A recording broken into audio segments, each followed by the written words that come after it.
Picture this. It's a cold October night in 1937, and somewhere in the shadowy corridors of Marshall College, footsteps echo against stone walls. The intruder moves with purpose, ignoring priceless artifacts and ancient treasures, searching for one specific item, a simple Egyptian cat mummy that most would consider worthless. But this thief knows better. They know this small relic holds the key to something far more dangerous than any treasure Indiana Jones has ever discovered.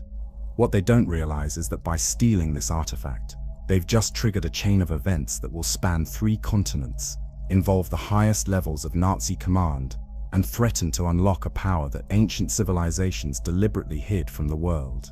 A power so immense that it connects the greatest monuments on Earth in a pattern so precise, so mathematically perfect, that it defies everything we thought we knew about human history. Tonight, as you drift off to sleep, you'll follow Indiana Jones on his most dangerous adventure yet. An adventure that begins with a simple theft but leads to the discovery of the Great Circle, an ancient network that links Stonehenge to the pyramids of Giza, the temples of Tibet to the sacred sites of the Americas. You'll witness narrow escapes in Vatican catacombs, high-altitude chases through Himalayan peaks, and underground chambers where Nazi archaeologists race against time to unlock secrets that were meant to stay buried. But here's what makes this story different. As Indy pieces together clues from stolen manuscripts and ancient star charts, he begins to realize that the Great Circle isn't just an archaeological curiosity, it's a warning. A message left by civilizations who understood something about cosmic forces that we've forgotten. And the Nazis aren't just collecting artifacts, they're trying to activate something that could reshape reality itself. The question that will haunt you as you listen tonight is this. When Indy finally stands at the center of the Great Circle, when he has the power to either destroy it or claim it for himself, what choice will he make? Because in that moment, with Nazi forces closing in and the fate of the world hanging in the balance, our hero will discover that sometimes the greatest victory requires the ultimate sacrifice. So settle in, close your eyes, and let me take you back to 1937, to a world on the brink of war, where one man's quest for knowledge becomes humanity's last hope against forces that should have remained in the shadows of history. The autumn of 1937 found Professor Henry Jones Jr. exactly where he belonged, standing before a lecture hall full of eager archaeology students at Marshall College. The afternoon sun streamed through tall windows, illuminating dust motes that danced above rows of wooden desks. Indy adjusted his wire-rimmed glasses and pointed to a large map of ancient Egypt projected on the classroom wall. The burial practices of the Middle Kingdom weren't just religious ceremonies, he explained to his students, his voice carrying that familiar blend of academic authority and adventurous spirit. They were sophisticated preservation techniques that we're still trying to fully understand today. Each artifact, no matter how small, tells us something about how these people viewed life, death, and the mysteries beyond. Little did he know that at that very moment someone was putting his theories to the test in the most personal way possible. The Marshall College Museum sat in quiet dignity just across the campus quad, its Gothic architecture housing one of the finest collections of ancient artifacts in the American Northeast. The security guard, old Tom Henderson, made his evening rounds with the casual confidence of a man who had never encountered anything more dangerous than a curious raccoon in 15 years on the job. The intruder had studied the building's layout for weeks.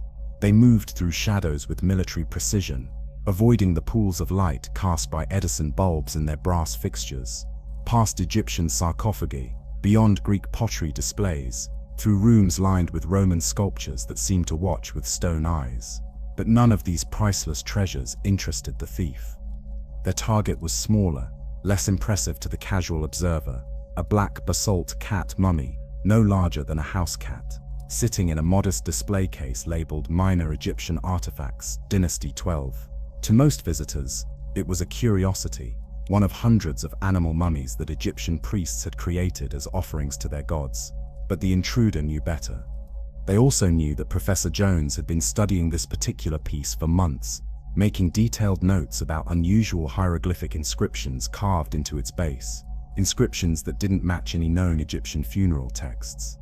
The glass case yielded to professional tools with barely a whisper.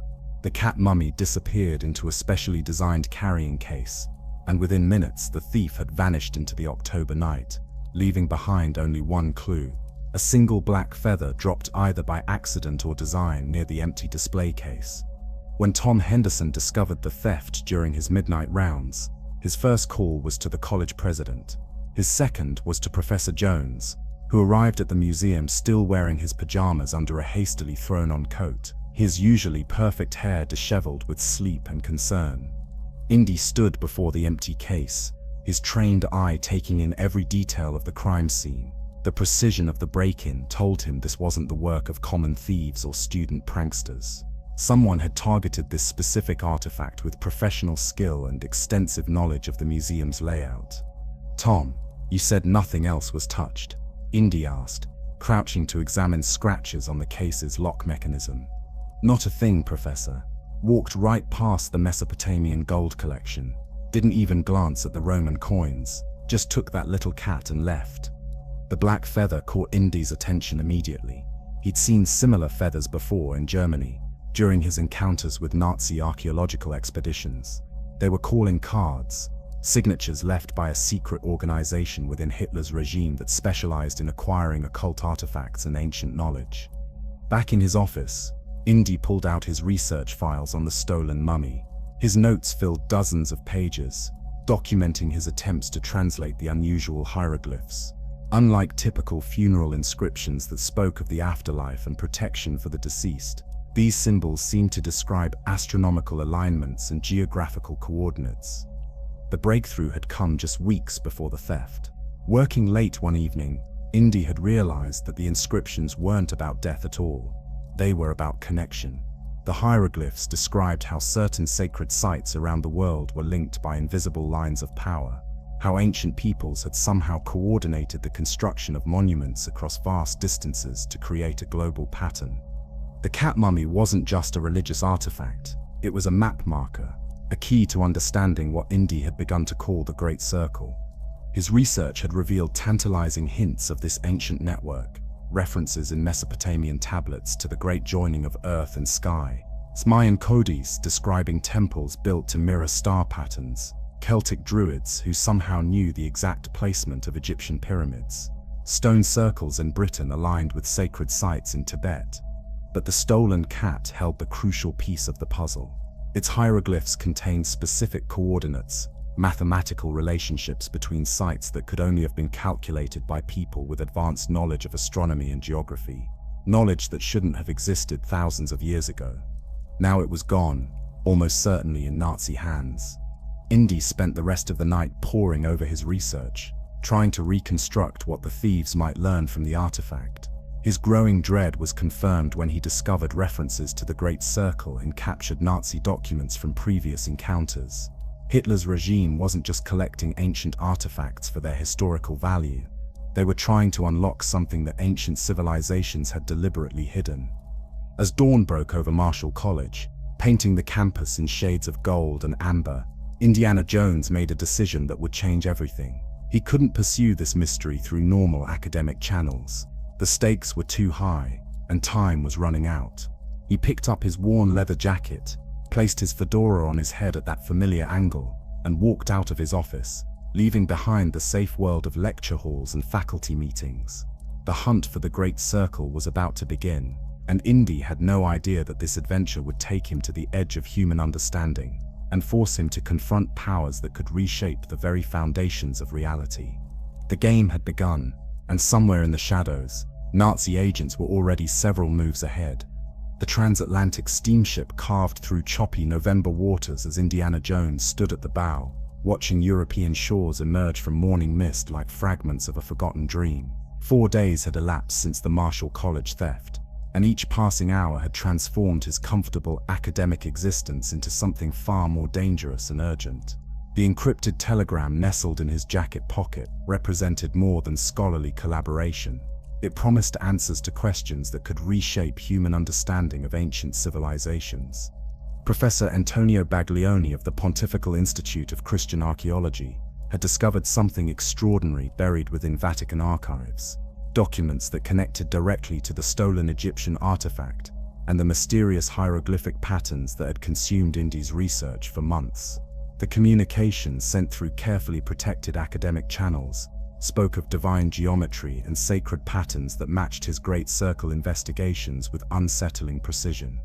The ocean crossing provided precious time for reflection on the whirlwind preparations that had brought him here. Securing academic leave required delicate conversations with college administrators who remained skeptical about urgent archaeological missions during the academic term. Obtaining proper documentation for Vatican research access involved calling upon professional relationships built through decades of scholarly collaboration across multiple continents. Most sobering had been the intelligence briefing from Marcus Brody, whose connections with European museum networks had confirmed disturbing patterns in Nazi archaeological activities. Heinrich Himmler's Ann Derby organization wasn't simply collecting ancient artifacts for propaganda purposes. They were conducting systematic research into objects with supposed mystical properties, following methodical plans that suggested far more sophisticated understanding than Allied intelligence had previously recognized. Recent intelligence indicated that German teams were already operating throughout Italy, conducting surveys and excavations under the guise of cultural exchange programs, while actually mapping significant ancient sites with military precision. Their activities weren't random collecting expeditions. They were searching for something specific that required detailed geographical knowledge and astronomical calculations. The train journey from Le Havre to Rome provided opportunities to study preliminary documents that Baglioni had managed to transmit through trusted intermediaries, written in medieval Latin by anonymous scribes. These texts describe knowledge preservation efforts that spanned centuries and civilizations. Early Christian missionaries hadn't simply converted pagan populations. They had inherited guardianship of pre-Christian wisdom considered too powerful for general understanding. These ancient documents revealed that Constantine's architects had deliberately positioned major Christian basilicas on sites that were already astronomically significant, not to destroy older traditions but to control access to forces that transcended religious boundaries. St. Peter's Basilica itself, according to these hidden records, occupied ground that had been considered sacred for millennia before Christianity reached Rome. Rome in late autumn presented itself as a living museum where architectural layers told stories of civilizations building upon the achievements and failures of their predecessors. Marble fragments from imperial monuments were embedded in medieval church walls, while Renaissance frescoes covered Byzantine mosaics that had been painted over earlier pagan symbols. Every street corner revealed evidence of continuous human habitation that stretched back beyond recorded history. Professor Baglioni had suggested meeting at Castel Sant'Angelo, the ancient mausoleum transformed into papal fortress, a location chosen for its symbolic significance. As Baglioni explained when they finally encountered each other in the shadow of the massive cylindrical structure, this building embodied the investigation's central themes. Roman engineering supported medieval fortifications, pagan burial chambers had been converted to Christian chapels, all connected by secret passages that had served both popes and prisoners. Antonio Baglioni proved to be a scholar whose gentle academic demeanor concealed sharp intelligence and careful awareness that knowledge could be dangerous when misused. His precise English, marked by Italian inflections, revealed years of international collaboration as he guided Indy through Rome's labyrinthine streets toward Vatican City, occasionally pausing to indicate architectural details that supported his theories about ancient networks. "You must comprehend, Professor Jones," Baglioni explained as they walked along the Tiber's ancient embankments. "What we have uncovered challenges fundamental assumptions about human civilization's development. The mathematical precision, the astronomical relationships between sites separated by impossible distances. It suggests coordination that shouldn't have been achievable with ancient transportation and communication capabilities." Their road wound through neighborhoods where Renaissance palaces stood alongside medieval towers, past fountains designed by master sculptors and ruins that predated Roman expansion.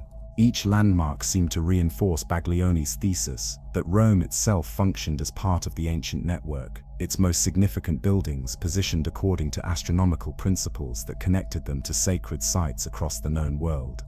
Vatican City materialized before them as sunset, painted the sky in shades of gold and crimson, its famous dome rising against the darkening heavens like a prayer transformed into stone and architectural ambition. But Indy now understood that even this most Christian of monuments had been constructed according to principles that preceded Christianity by thousands of years. its position and proportions calculated to harmonize with forces that ancient peoples had approached with reverence and extreme caution.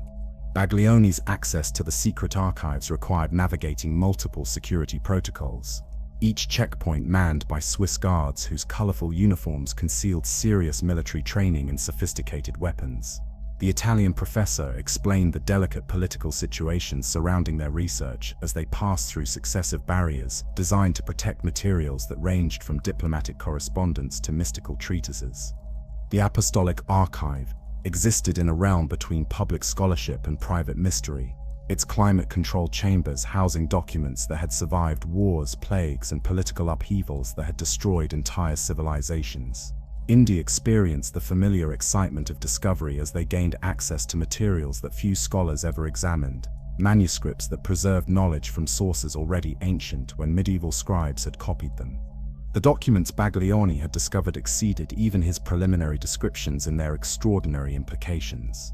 Medieval scribes had copied from sources that described a global network of sacred sites functioning as a coordinated system with mathematical precision that wouldn't be rediscovered by European scholars until the Renaissance. The astronomical and geometric knowledge preserved in these texts suggested capabilities that challenged conventional understanding of ancient technological limitations. The most disturbing revelations appeared in marginal notes added by later readers, observations by church scholars who had recognized the dangerous implications of what they were preserving, references to the great alignment that occurred during specific celestial intervals, warnings about those who would awaken sleeping powers, and most ominously, repeated mentions of a final convergence that would grant unprecedented capabilities to whoever controlled the network's key locations.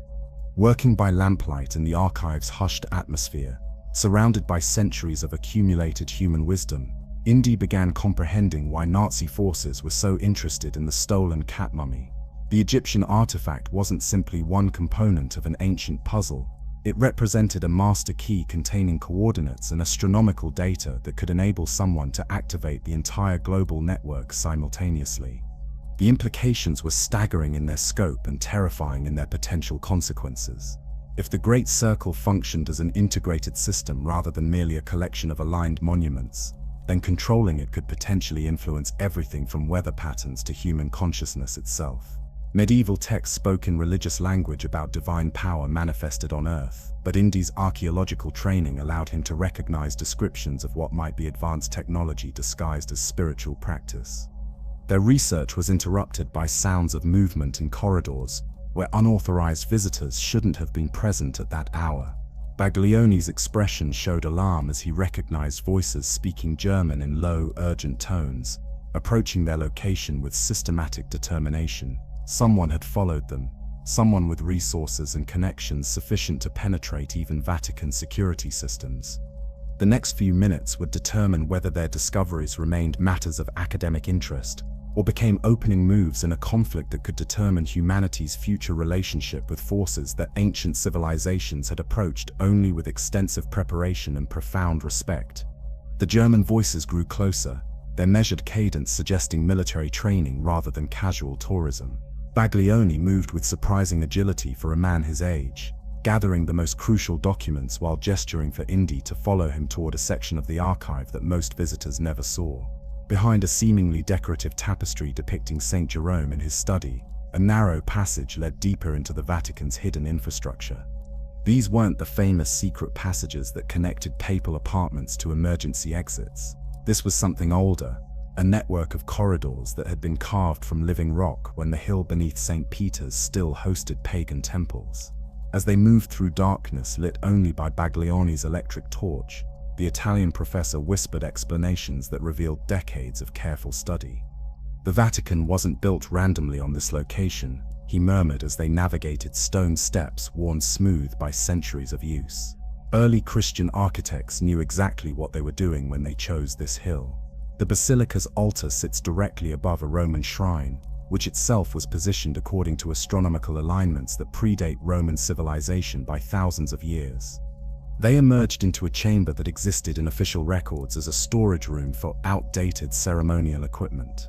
In reality, it housed Baglioni's private research laboratory, a space where he had spent decades mapping connections between Christian architecture and much older sacred sites.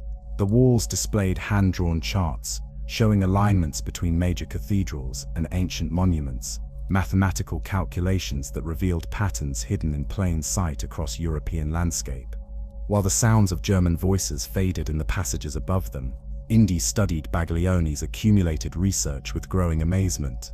The Italian professor had documented alignments that spanned continents, connecting Stonehenge to Egyptian pyramids, Mayan temples to Tibetan monasteries, with a precision that defied conventional understanding of ancient capabilities. "This is what first caught my attention 15 years ago," Baglioni said, pointing to a large chart that showed Western Europe dotted with interconnected sacred sites. "I was studying the architectural principles behind Gothic cathedral construction when I noticed that every major cathedral in France was positioned according to a geometric pattern that couldn't be coincidental. The builders were following a plan that existed long before Christianity arrived in Europe. The pattern was undeniable, once someone knew how to look for it. Chartres Cathedral, Notre Dame in Paris, Canterbury Cathedral, Santiago de Compostela, each great center of Christian pilgrimage, occupied a position that formed perfect geometric relationships with the others. But even more remarkably, these Christian sites aligned exactly with older pagan centers, Stone Age monuments, and natural features that had been considered sacred for millennia." Baglioni's research had expanded gradually, incorporating archaeological discoveries from around the world as communication between international scholars improved. The pattern wasn't limited to Europe. Egyptian temples aligned with sacred sites in Sudan and Ethiopia. Chinese sacred mountains corresponded to temple complexes in Japan and Southeast Asia. American civilizations had positioned their greatest monuments according to principles that matched those used by builders on completely different continents. "The mathematics are what convinced me this wasn't coincidence," Baglioni continued, pulling out calculations that filled notebook after notebook with precise measurements and astronomical observations. "The angles, the distances, the relationships between different sites, they follow rules that require advanced knowledge of spherical geometry and stellar mechanics, knowledge that we didn't think ancient peoples possessed." Indy examined the calculations with the trained eye of someone who had spent years studying ancient civilizations. The precision was extraordinary. Sites separated by thousands of miles were positioned with an accuracy that suggested surveying instruments more sophisticated than anything known to have existed in ancient times. The alignments weren't approximate or symbolic. They were exact to degrees and minutes of arc, maintaining perfect geometric relationships across vast distances and different geological formations.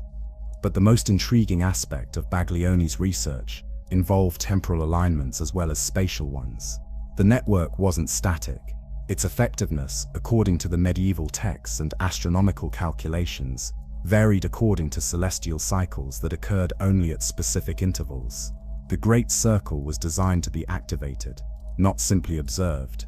"This is why the timing matters so much," Baglioni explained, showing Indy charts that tracked planetary positions and stellar alignments over thousands of years. "The next optimal alignment occurs in less than 2 months during the winter solstice of 1937. If someone wanted to activate the network, to use it for purposes its builders intended, they would have to do it soon." The implications sent a chill through the underground chamber that had nothing to do with the October evening above them. If Nazi agents were indeed collecting artifacts related to the Great Circle, if they possessed the stolen cat mummy with its crucial coordinate data, then they weren't just gathering historical curiosities. They were preparing for a specific event that could grant them access to powers that ancient civilizations had used to coordinate construction projects across impossible distances. Baglioni's research suggested that the network had been active before, during periods of great human achievement and expansion. The construction of the Egyptian pyramids, the spread of agriculture across Europe and Asia, the simultaneous development of writing systems in different parts of the world, all had occurred during periods when the astronomical alignments would have been optimal for network activation. But the medieval texts also contained warnings about what happened when the network was misused or activated by those without proper preparation. References to the great dying and cities swallowed by earth and sea suggested that previous attempts to harness the network's power had ended in catastrophe. The knowledge had been deliberately fragmented and hidden, not because it was false, but because it was dangerously true. As they studied the accumulated evidence, Indy began to understand the scope of what they were facing. This wasn't simply an archaeological mystery, or even a quest for ancient treasure. If the Great Circle was indeed a functional system that could be activated using the proper coordinates and astronomical timing, then whoever controlled it during the next alignment would possess capabilities that could reshape human civilization itself. The Nazi regime's interest in occult artifacts suddenly made terrible sense. Hitler's obsession with mystical symbols and ancient power wasn't mere superstition. His researchers had discovered something that legitimate archaeologists had missed, or perhaps had chosen not to pursue. The Anabe wasn't collecting curiosities. They were assembling the components needed to activate a system that ancient peoples had used to coordinate activities across impossible distances. Baglioni showed Indy photographs of recent archaeological discoveries that supported their theories. Stone circles in Britain contained astronomical markings that corresponded exactly to temple orientations in Cambodia. Mayan calendar calculations matched Babylonian astronomical observations with precision that couldn't be explained by independent development. Aboriginal Australian songlines described geographical features that aligned perfectly with sacred sites on other continents. The evidence pointed toward a level of ancient international cooperation that challenged every assumption about how human civilization had developed. Either ancient peoples had possessed transportation and communication capabilities that left no trace in the archaeological record, or they had access to some other method of coordination that transcended physical limitations. "The cat mummy you were studying," Baglioni said quietly. "According to my research, it wasn't just a map marker or coordinate reference. The hieroglyphic inscriptions you photographed before it was stolen describe it as a key stone, a focusing element that allows the entire network to function as a unified system. Without it, the Great Circle remains dormant. With it," he didn't need to finish the thought. Indy understood that somewhere in Europe, Nazi researchers were working around the clock to decode the stolen artifact's secrets before the winter solstice alignment occurred. Time was running out, not just for their investigation, but potentially for human civilization as they knew it. The sound of footsteps above them had stopped, suggesting that the German visitors had either found what they were looking for, or had been persuaded to leave by Vatican security. But their presence confirmed Indy's growing suspicion that Nazi agents were tracking anyone who showed interest in the Great Circle research. The theft at Marshall College hadn't been random. It had been part of a coordinated campaign to acquire specific artifacts while eliminating potential opposition from legitimate scholars. As they prepared to leave the hidden laboratory, Baglioni handed Indy copies of the most crucial documents, carefully sealed in oiled leather to protect them from moisture and rough handling. The Italian professor's expression reflected the weight of knowledge that had been passed between them. "Professor Jones," he said formally, "what we have discovered here tonight makes us part of a tradition that stretches back thousands of years. We are guardians now, whether we chose to be or not. The question is what we do with this responsibility." The morning train from Rome to Naples carried Indy toward the next phase of his investigation, his compartment window framing the Italian countryside as it transformed from rolling hills dotted with medieval towns to coastal plains, where ancient Roman aqueducts still marched across the landscape like stone soldiers. The documents from Baglioni's hidden laboratory had revealed that Egypt held the most crucial pieces of the Great Circle puzzle, but they had also made it clear that Indy wouldn't be the only one searching for them. Nazi archaeological teams had been active in Egypt since early 1937, operating under the cover of legitimate academic expeditions, while systematically mapping every significant ancient site along the Nile Valley. German funding had appeared at dig sites from Alexandria to Aswan, bringing with it researchers whose interests seemed to focus more on mathematical relationships between monuments than on traditional archaeological questions about daily life in ancient Egypt. The steamship journey across the Mediterranean provided Indy with time to study the connection between the stolen cat mummy and the larger Egyptian sites that Baglioni's research had identified as key nodes in the Great Circle network. The Giza pyramid complex was obviously central to any investigation, but the Vatican documents had also revealed significant alignments involving lesser-known sites like the temple complex at Karnak and the mysterious underground chambers beneath the Serapeum at Saqqara. Cairo, in November 1937, buzzed with the energy of a city that served as the crossroads between Africa, Asia, and Europe. British colonial authorities maintained their administrative presence, while Egyptian nationalism simmered beneath the surface of daily life. German archaeological expeditions added another layer of complexity to the political landscape, their activities monitored by British intelligence services that were growing increasingly suspicious of Nazi intentions throughout the Middle East. Indy's contact in Cairo was Dr. Farouk Hassan, a professor at the Egyptian University whose expertise in hieroglyphic translation had made him indispensable to international archaeological projects. Hassan had also become quietly concerned about the German expeditions, noting that their research questions and site selection patterns didn't match typical academic interests. They met at a coffee house near the Khan el-Khalili Bazaar, the air thick with tobacco smoke and the sound of Arabic conversations mixed with half a dozen European languages, as merchants, diplomats, and scholars negotiated deals that ranged from ancient artifacts to modern political influence. Hassan's normally cheerful demeanor carried an undertone of worry as he described recent developments in German archaeological activities. "They're not behaving like normal researchers," Hassan explained in excellent English tinged with an Oxford accent from his graduate studies. "Legitimate archaeologists want to understand how ancient peoples lived, what they believed, how their societies functioned.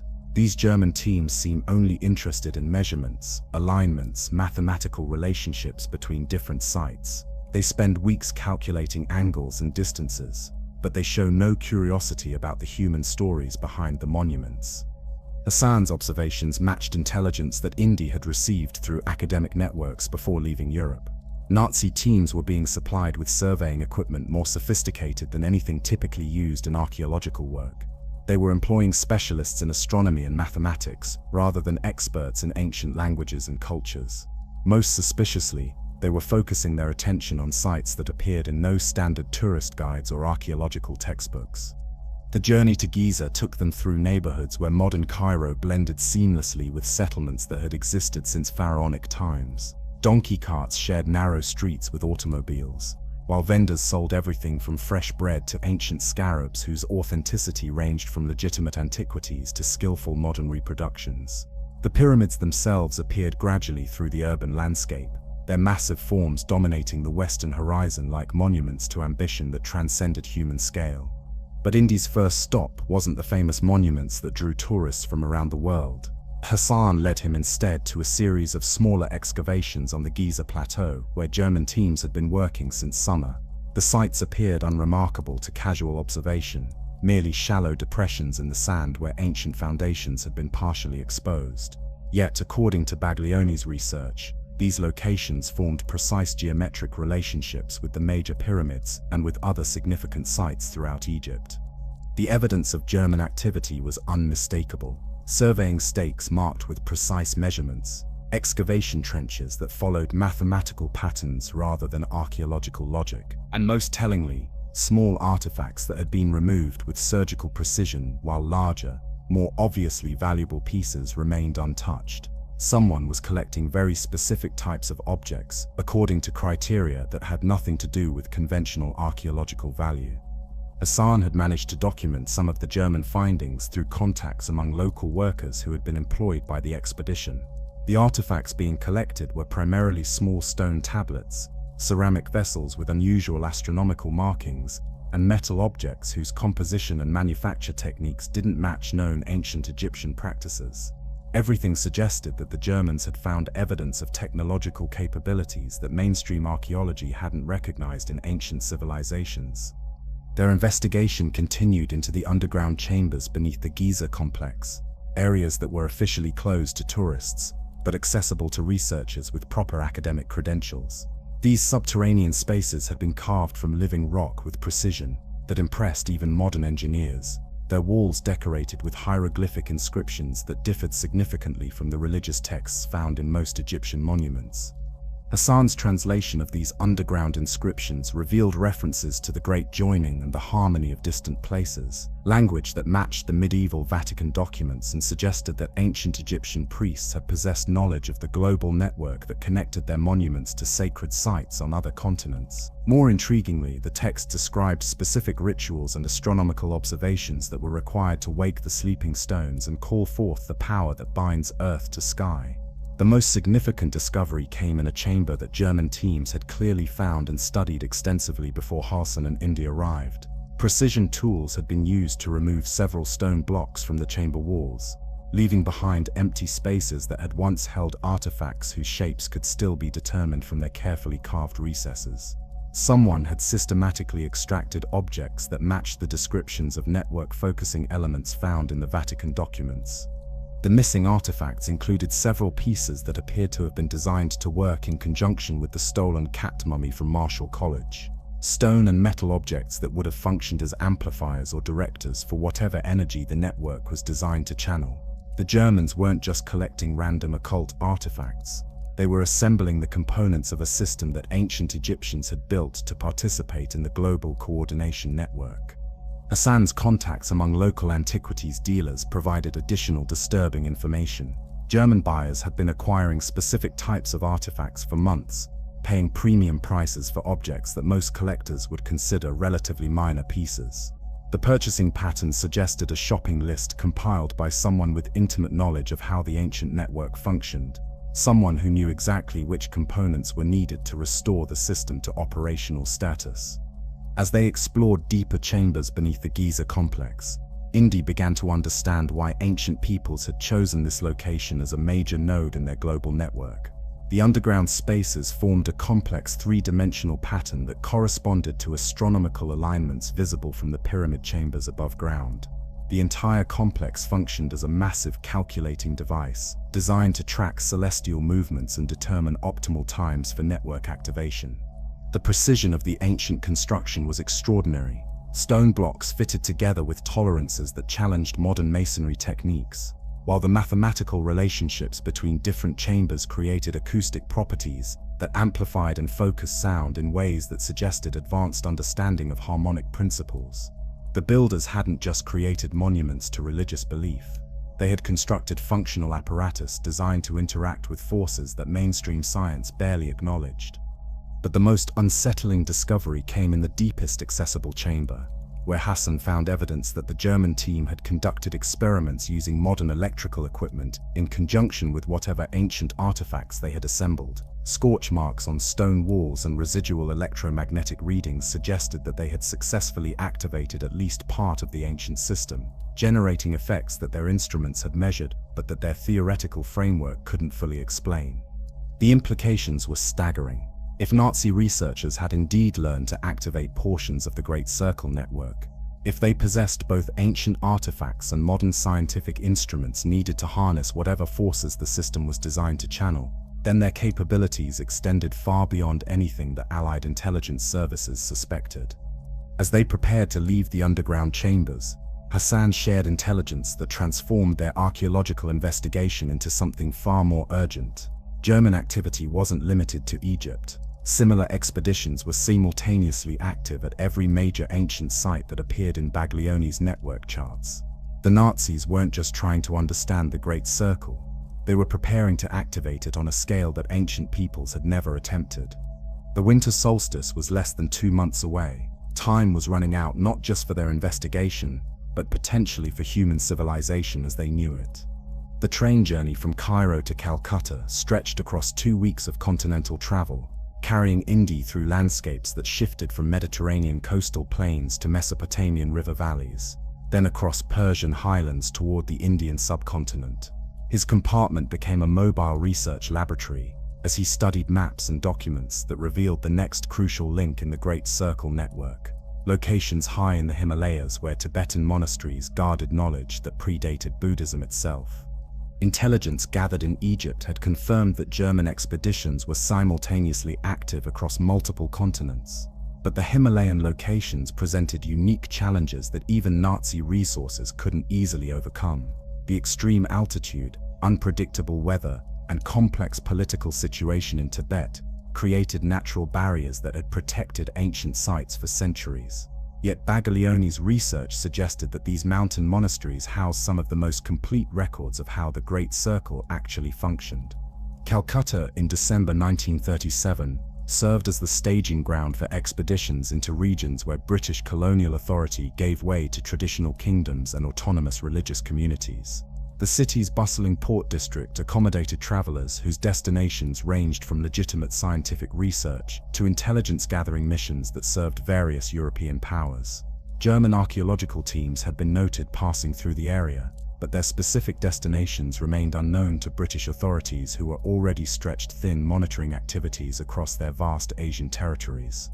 Indy's contact for the Himalayan expedition was Captain James Morrison, a former British Army officer whose knowledge of Tibetan culture and mountain climbing techniques had made him indispensable to researchers seeking access to remote monastery sites.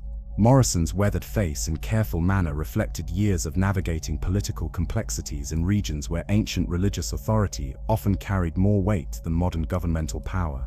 They met at the Bengal Club, its colonial atmosphere heavy with tobacco smoke, and conversations conducted in the measured tones of men who had learned to discuss dangerous topics without revealing too much to casual listeners. Morrison's initial briefing revealed that several German teams had indeed attempted to reach Tibetan monastery sites, but with mixed success. The extreme conditions and cultural barriers that protected these locations also made them nearly impossible to approach without extensive local cooperation. The Germans have equipment and funding, Morrison explained over whiskey that had traveled from Scotland to India in ships that took months to complete the journey, but they lack understanding of how things work up there. The monasteries aren't just religious centers, they're repositories of knowledge that goes back thousands of years, and the monks who guard that knowledge take their responsibilities seriously. The expedition that Morrison had organized reflected his hard-won understanding of Himalayan travel requirements. Local guides whose families had been making these journeys for generations, yaks capable of carrying supplies across terrain where vehicles couldn't operate, and most importantly, introductions to monastery officials who could grant access to sites that remained completely unknown to the outside world. The journey from Calcutta into the foothills took them through landscapes that shifted dramatically with each day's travel. Tropical vegetation gave way to temperate forests, which in turn yielded to alpine meadows as they gained altitude. The air grew thinner, and the horizon expanded until mountains stretched in every direction like an ocean frozen in stone and snow. Morrison's relationship with their Tibetan guides proved crucial as they approached regions where traditional authority structures remained intact, despite increasing pressure from Chinese and British territorial ambitions.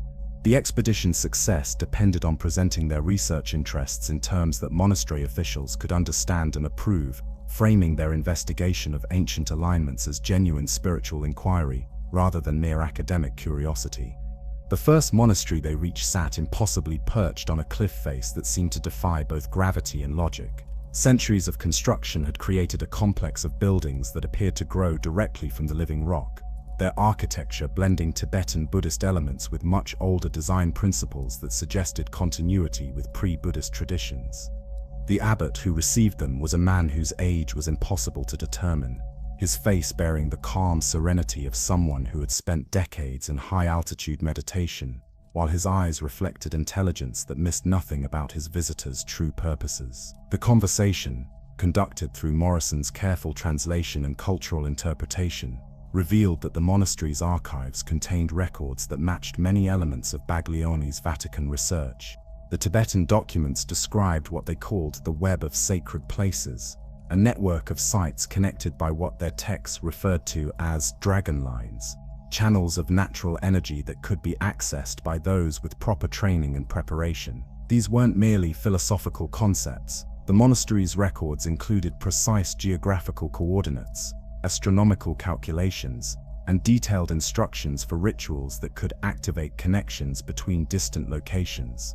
But the most remarkable aspect of the Tibetan knowledge was its integration of practical and spiritual elements. The monks had preserved engineering information about how to construct buildings that could focus and amplify the natural energies that flowed between network sites. Their architectural techniques created structures that functioned as both religious spaces and scientific instruments, designed to measure celestial movements and channel forces that Western science was only beginning to acknowledge. The monastery's library, housed in chambers carved directly from the mountain stone, contained texts written on materials that had survived centuries of extreme weather and political upheaval. Palm leaf manuscripts from India mixed with Chinese scrolls and Tibetan texts written on specially prepared bark paper creating a collection that represented knowledge preserved from across the Asian continent.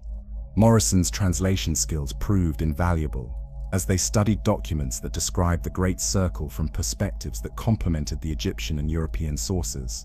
The Tibetan texts were more explicit about the network's functional purposes, describing it as a system designed to maintain balance between celestial and terrestrial forces that affected everything from weather patterns to human consciousness.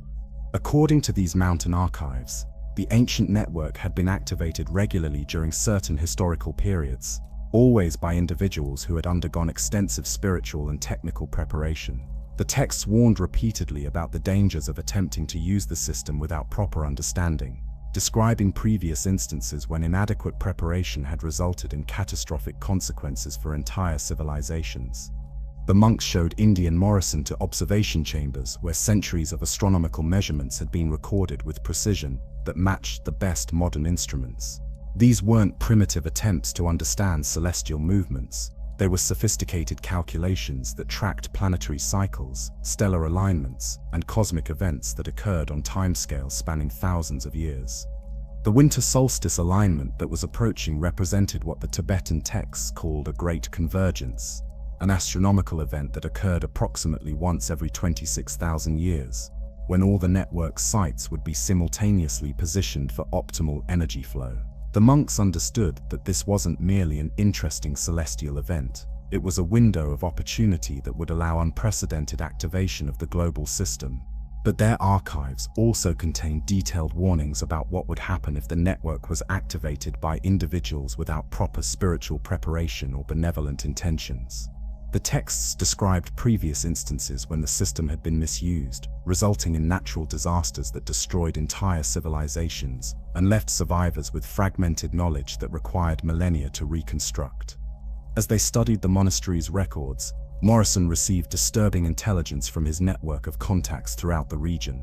German expeditions had indeed reached several other monastery sites, but their approach had been entirely different from the respectful cultural exchange that Morrison had arranged. The Nazi teams had attempted to use force and bribery to gain access to protected sites, creating hostility that had resulted in several violent confrontations. More ominously, the German expeditions appeared to be following a systematic plan that targeted specific monasteries whose locations corresponded exactly to the network nodes identified in Baglioni's research. Someone with intimate knowledge of the Great Circle was directing Nazi activities, providing them with information that should have been available only to scholars with decades of cross-cultural research experience. The abbot's final revelation transformed their archaeological investigation into something approaching a spiritual crisis. The monastery had received visitors 2 weeks earlier, a German archaeological team that had possessed artifacts and documents that proved their serious intent to activate the Great Circle network. But unlike previous Nazi expeditions, this group had been led by someone who understood both the technical and spiritual requirements for network activation. The German leader had spoken fluent Tibetan and demonstrated knowledge of ritual practices that were supposed to be known only to initiated monks. More disturbing, he had carried artifacts that the monastery's own prophecies described as necessary components for the coming Great Convergence. The Nazis weren't just collecting random ancient objects.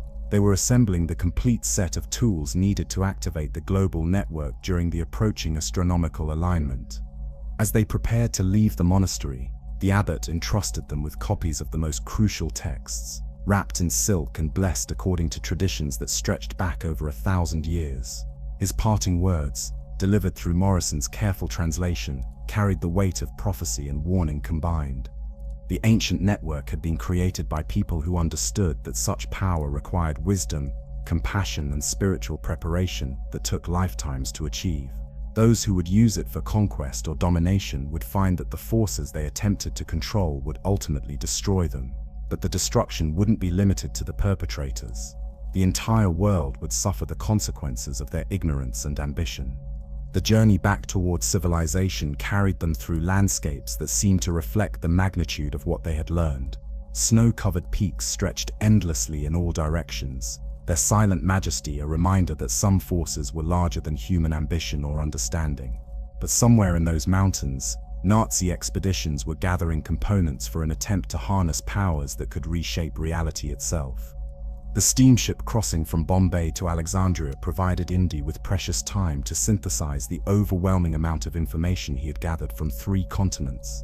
His cabin had become a war room where documents from the Vatican archives, Egyptian chamber inscriptions, and Tibetan monastery texts covered every available surface.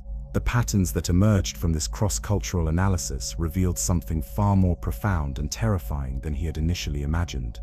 The Great Circle wasn't simply an ancient network of aligned monuments, or even a sophisticated communications system that had allowed prehistoric civilizations to coordinate their activities across impossible distances. The combined evidence suggested that it was a planetary-scale apparatus designed to interact with cosmic forces that modern science barely acknowledged, a system that could influence everything from tectonic activity to human consciousness itself. Morrison had accompanied him on the return journey, his years of experience in Tibetan cultural studies proving invaluable as they attempted to correlate the monastery archives with the Egyptian and European sources. The ship's library, while limited, contained enough reference materials to support their analysis of astronomical alignments and mathematical relationships that connected sites from Stonehenge to Angkor Wat.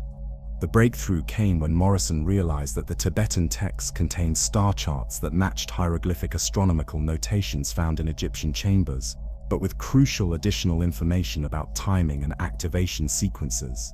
The ancient network hadn't been designed for continuous operation.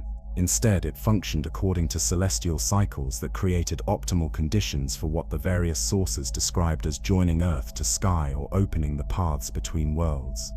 The approaching winter solstice of 1937 represented the convergence of multiple astronomical cycles that wouldn't align again for tens of thousands of years. Planetary positions, stellar configurations, and solar activity patterns were combining to create conditions that the ancient designers had specifically calculated into their system. This wasn't coincidence or wishful thinking by mystical believers. It was precise engineering on a scale that encompassed the entire solar system. But the most unsettling revelation came from correlating the various cultural traditions' descriptions of what happened when the network was successfully activated. Egyptian texts spoke of pharaohs who could command weather patterns and communicate instantly across vast distances. Tibetan records described meditation masters who could perceive events occurring on the opposite side of the planet. European sources mentioned druids and early Christian mystics who demonstrated capabilities that later generations dismissed as legend or religious fantasy. The evidence suggested that human consciousness itself could be enhanced and unified through properly controlled network activation. Ancient peoples hadn't just built monuments to honor their gods or demonstrate their architectural capabilities.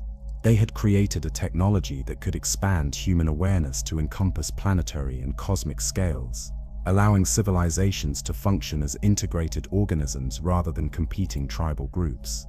Morrison's analysis of the Tibetan sources revealed detailed descriptions of training programs that had prepared individuals to interface with the network safely. These weren't simple religious rituals or meditation practices. They were sophisticated psychological and physiological conditioning techniques designed to allow human consciousness to process information and energy flows that would overwhelm unprepared minds. The ancient texts repeatedly emphasized that network activation required not just technical knowledge and proper artifacts, but also extensive spiritual preparation by the individuals who would serve as focal points for the system.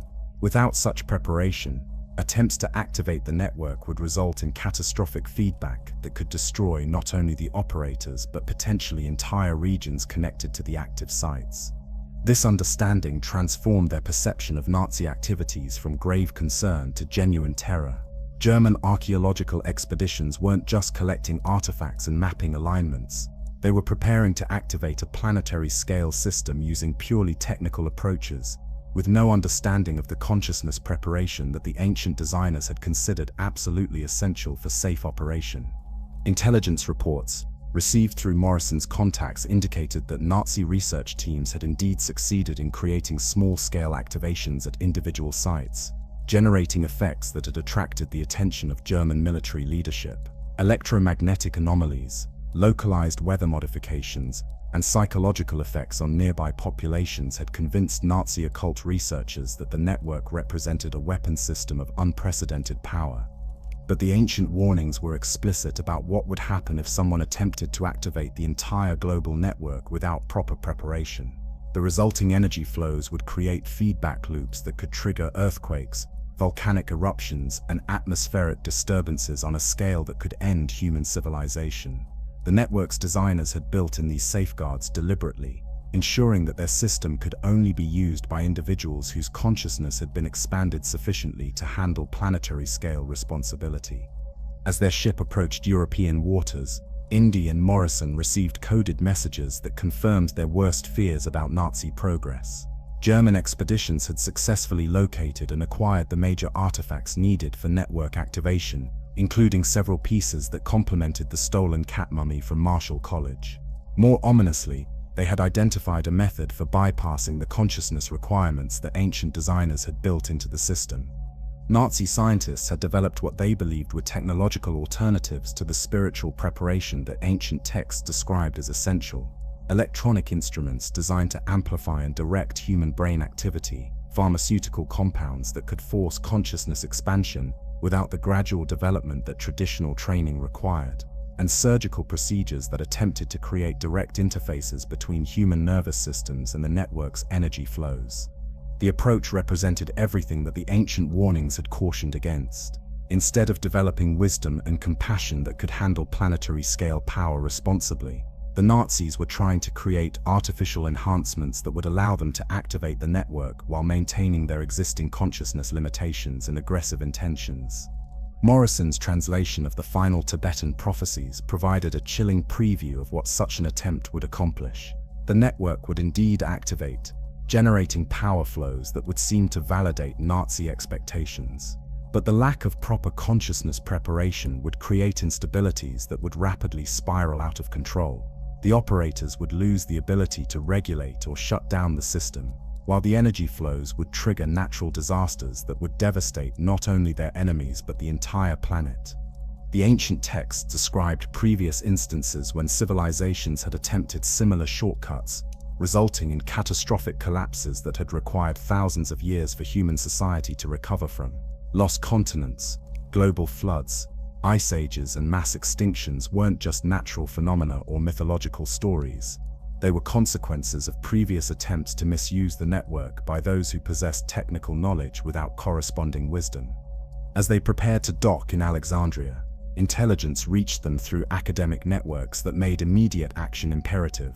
Nazi expedition leaders had converged on a location in Central Europe, where geological and astronomical conditions would be optimal for network activation during the approaching solstice.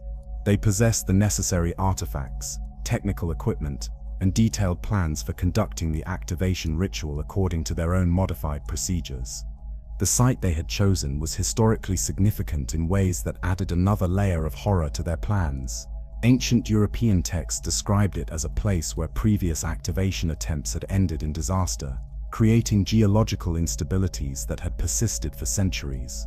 Local folklore still contained warnings about the area, stories of earthquakes and mysterious lights that had convinced generations of inhabitants to avoid certain valleys and mountain peaks. But Nazi researchers had interpreted these warnings as confirmation that the site was suitable for their purposes, rather than evidence that it should be avoided.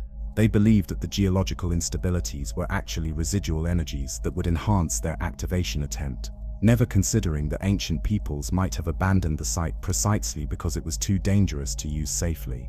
The winter solstice was now less than 3 weeks away. German teams were conducting final preparations at the activation site, while Allied intelligence services remained largely unaware of what was actually being planned.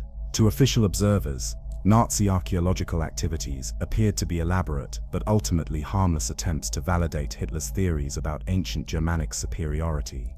Only Indy and Morrison understood that the approaching solstice would either witness the greatest disaster in human history, or mark the moment when one man with a whip and an unshakable moral compass would have to find a way to prevent Nazi Germany from accidentally destroying the entire world while trying to conquer it. The race against time had become literal. Ancient warnings that had been preserved across continents and centuries were about to be tested by people who possessed enough knowledge to be dangerous, but not enough wisdom to recognize their own ignorance. The train from Alexandria to Berlin, carried Indy and Morrison through a Europe that was holding its breath, tension crackling through diplomatic channels as nations prepared for conflicts that many believed were inevitable. But the political maneuvering between governments paled in significance compared to the cosmic-scale disaster that Nazi archaeological teams were preparing to unleash in less than 3 weeks. Their intelligence network had identified the Nazi activation site as Wilsberg Castle in Westphalia, a location that Heinrich Himmler had been developing as a center for SS occult research since 1934. The castle's architecture had been extensively modified according to principles that the Nazis claimed were based on ancient Germanic traditions, but which actually incorporated design elements from the Great Circle research they had been conducting worldwide. Morrison's contacts in British intelligence had provided additional disturbing information about German preparations. The Nazi research team wasn't operating independently. They had the full support of Himmler's Arneber organization, unlimited funding from the highest levels of the Reich government, and access to scientific equipment that represented the most advanced technology available in 1937. More ominously, they had recruited individuals whose consciousness had been artificially modified through experimental procedures that combined traditional occult practices with cutting-edge pharmaceutical and surgical techniques. These test subjects were intended to serve as human interfaces for the network activation, their minds altered to handle energy flows that would destroy normal human consciousness. The approach represented everything that the ancient warnings had specifically cautioned against. But Nazi researchers believed they had found technological solutions that would allow them to bypass the spiritual preparation requirements that had limited access to the network for thousands of years. They were convinced that superior German engineering could overcome safeguards that primitive ancient peoples had built into their systems.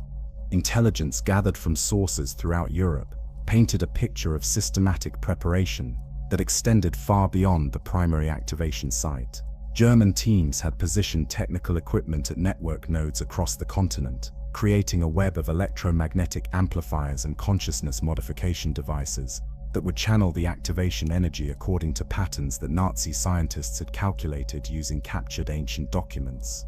But the most chilling aspect of their preparations was the selection of human subjects who would serve as focal points for the activation ritual. Rather than seeking individuals with the spiritual development that ancient texts described as essential, the Nazis had chosen subjects based on racial ideology and political loyalty, then subjected them to experimental procedures designed to artificially create the consciousness expansion that traditional training achieved through decades of careful development. Indy and Morrison's journey toward Germany took them through cities where normal life continued despite growing political tensions.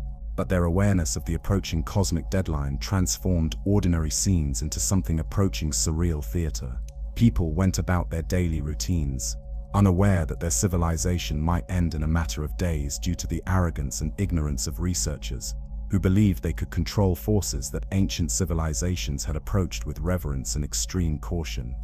Their first objective was to gather additional intelligence about Nazi preparations, while attempting to contact other scholars who might understand the true magnitude of what was being planned. Academic networks throughout Europe had been disrupted by political pressures, but Morrison's connections with British intelligence services provided access to information that confirmed their worst fears about the scope of German preparations. The Nazi activation attempt was scheduled for the exact moment of the winter solstice, when astronomical alignments would create optimal conditions for network activation. German scientists had calculated that the energy flows generated by their modified activation ritual would be sufficient to establish consciousness links with Nazi supporters throughout Europe, creating a psychic network that would allow direct mental control over entire populations. The plan represented a twisted fusion of ancient wisdom with modern totalitarian ambition. Rather than using the Great Circle to expand human consciousness toward cosmic awareness and planetary unity, the Nazis intended to create a hierarchical mental control system that would enforce their political ideology on a scale that no previous dictatorship had ever achieved. But the ancient warnings were explicit about what would actually happen if such an attempt were made without proper spiritual preparation. The initial activation would indeed generate tremendous energy flows, creating effects that would seem to validate Nazi expectations. However, the lack of consciousness development among the operators would create unstable feedback loops that would rapidly spiral beyond human control. The network had been designed to function with consciousness, that had been expanded to encompass planetary and cosmic scales. Awareness that could regulate energy flows with the wisdom and compassion that such power required. Nazi operators, despite their artificial modifications, retained consciousness limitations that would make them incapable of controlling the forces they were attempting to harness. Intelligence reports indicated that German test activations at individual sites had already demonstrated the destructive potential of their approach. Electromagnetic anomalies had disrupted communications and transportation systems within 50-mile radiuses of the test sites. Local wildlife populations had exhibited mass behavioral changes that suggested interference with natural navigation and consciousness patterns. Several human subjects involved in the experiments had suffered complete psychological breakdowns that left them in permanent catatonic states. Yet Nazi researchers interpreted these results as proof that their methods were working rather than warnings that they were approaching catastrophic system failure. Their ideological commitment to technological solutions prevented them from recognizing that the ancient safeguards they were trying to bypass had been created for excellent reasons by people who understood the true nature of the forces involved. Morrison's analysis of captured German documents revealed that Nazi plans extended far beyond simple activation of the network during the solstice alignment. They intended to maintain continuous operation of the system, using it as a permanent weapon for global domination that would allow them to control weather patterns, communication systems, and human consciousness on a planetary scale. The ambition was breathtaking in its scope and terrifying in its implications. But ancient texts were unanimous in their warnings about what would happen to any civilization that attempted to use the network for conquest rather than consciousness expansion. The energy flows would indeed be powerful enough to accomplish their goals initially, but the lack of proper preparation would create instabilities that would ultimately destroy not only the operators but potentially the entire planetary biosphere. As they approached the German border, Indy and Morrison received intelligence that transformed their mission from urgent to desperate. Nazi activation preparations were ahead of schedule. Rather than waiting for the exact moment of solstice alignment, German scientists had decided to begin preliminary activations immediately, using the approaching astronomical convergence to gradually increase the network's power output over several days. This modification made the situation exponentially more dangerous. Instead of a single catastrophic event that might be contained through sabotage or intervention, the Nazis were creating a slow-building cascade of instabilities that would be much more difficult to stop once the process had begun. The ancient texts had described similar approaches attempted by previous civilizations, always with the same result. The gradual activation process created psychological changes in the operators that made them increasingly unable to recognize the dangers of their actions. As the network's influence expanded, it would seem to validate their expectations while actually preparing conditions for a final catastrophic feedback that would devastate the entire region around the activation site. Time was running out not just for their intervention, but for human civilization itself. The window for preventing the activation was closing rapidly, and the consequences of failure would extend far beyond Nazi Germany to encompass the entire world. Their train approached the German border as the first preliminary activations began. Electromagnetic anomalies that registered on sensitive instruments throughout Central Europe, but were dismissed by official observers as unusual but harmless aurora activity. Only Indy and Morrison understood that they were witnessing the opening phases of humanity's final exam in cosmic responsibility, a test that the species might not survive if Nazi arrogance and ignorance were allowed to run their course to completion. The German countryside in December 1937 lay under a blanket of snow that muffled sound and transformed familiar landscapes into alien terrain. Indy and Morrison traveled separately now, their academic credentials providing cover for reconnaissance missions that brought them closer to Wilsberg Castle and the epicenter of Nazi preparations. The electromagnetic anomalies radiating from the activation site had begun affecting radio communications and electrical systems across a 100-mile radius, but German authorities attributed these disturbances to atmospheric conditions rather than recognizing them as warnings of impending catastrophe. Morrison's intelligence contacts had provided detailed maps of the castle complex, revealing modifications that confirmed the worst fears about Nazi intentions. Heinrich Himmler's renovation project had transformed the medieval fortress into a geometric mandala that incorporated design principles stolen from sacred sites around the world. The castle's triangular layout now included chambers positioned according to astronomical alignments that matched the specifications found in ancient texts, while underground excavations had created spaces designed to focus and amplify network energies. But the most disturbing intelligence concerned the human subjects who had been prepared to serve as consciousness interfaces for the activation ritual.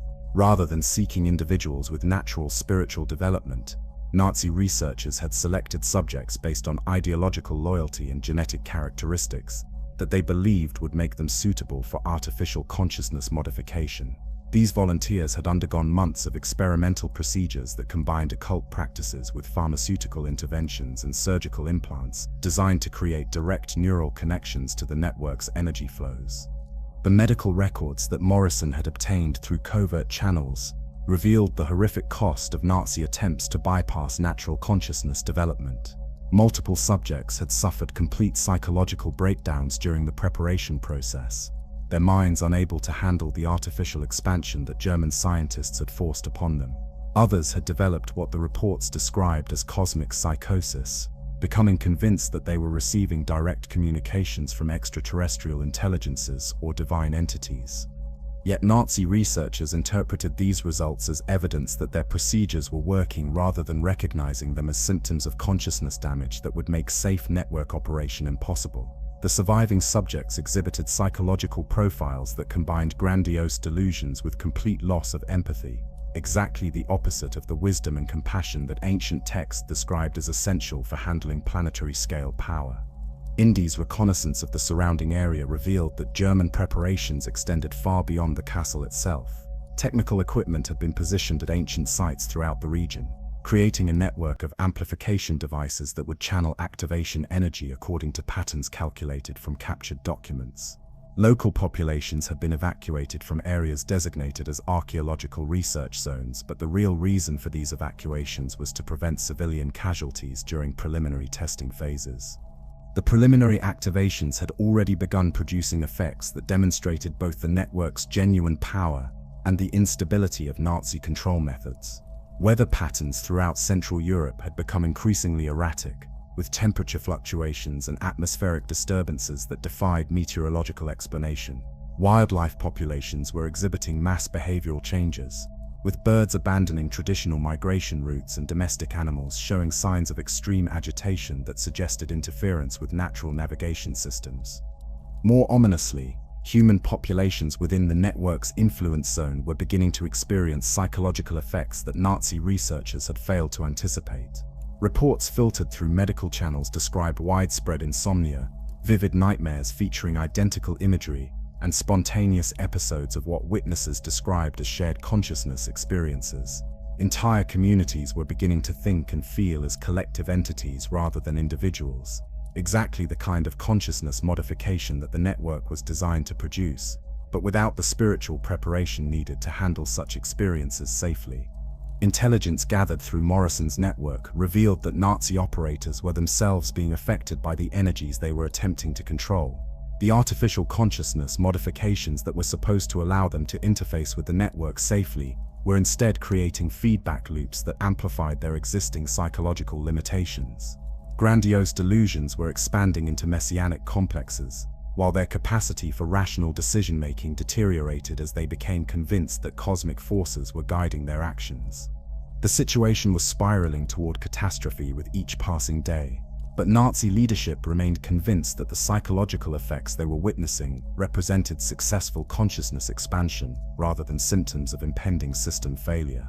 Himmler himself had visited the activation site multiple times, reporting to Hitler that their research was producing results that exceeded all expectations for developing weapons of unprecedented power.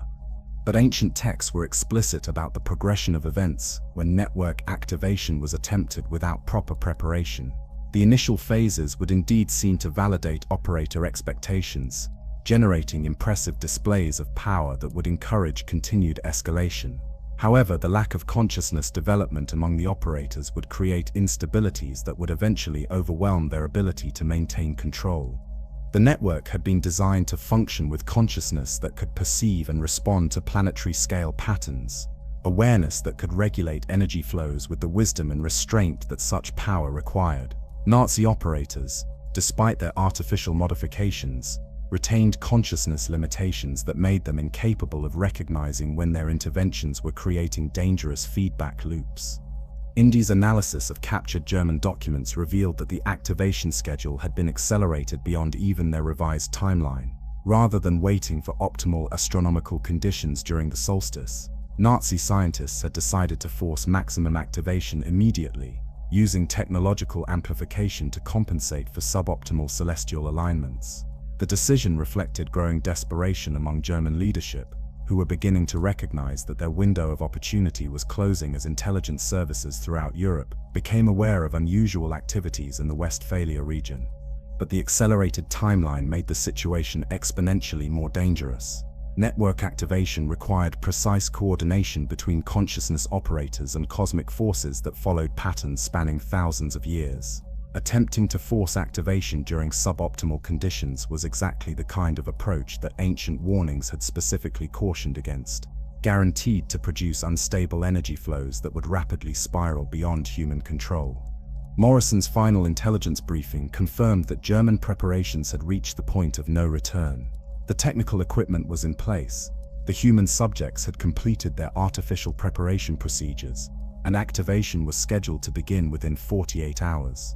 Once the process started, it would become increasingly difficult to stop as the operators fell under the influence of energies that would magnify their existing psychological limitations while reducing their capacity for rational decision-making. The ancient texts described similar situations where civilizations had reached the point where intervention became nearly impossible because the operators had become psychologically incapable of recognizing their own mistakes. The network's influence would make them increasingly convinced that they were receiving cosmic guidance, even as their actions created conditions for civilization-ending catastrophe. Time had run out for conventional intervention methods. Political pressure, diplomatic negotiations, and intelligence operations had all failed to prevent Nazi Germany from attempting to activate a planetary scale system that could destroy human civilization. The approaching activation represented humanity's ultimate test of cosmic responsibility, a challenge that the species might not survive if wisdom and courage couldn't overcome arrogance and ignorance in the next critical hours. Indy understood that conventional approaches to stopping the Nazi activation were no longer sufficient. The situation required desperate measures that would place him in direct physical danger, while attempting to sabotage equipment and procedures that most people couldn't even comprehend. The fate of human civilization now depended on one man's ability to prevent the most dangerous archaeological experiment in human history from reaching its catastrophic conclusion. As snow continued to fall across the German countryside, covering the landscape in deceptive peace and beauty, electromagnetic anomalies continued to intensify around Wielsberg Castle. The preliminary activations were building toward a crescendo that would either demonstrate Nazi mastery of cosmic forces, or trigger the greatest disaster in human history. Ancient warnings that had been preserved across continents and centuries were about to be tested by people who possessed enough knowledge to be supremely dangerous, but not enough wisdom to recognize the magnitude of their own ignorance. The village inn where Indy had arranged to meet Morrison sat nestled in a valley 12 miles from Wielsberg Castle, its half-timbered walls and steep roof covered with snow that sparkled under December starlight. Local residents had long since evacuated the area at German orders, leaving behind empty houses and abandoned shops that created an atmosphere of desolation beneath the winter sky.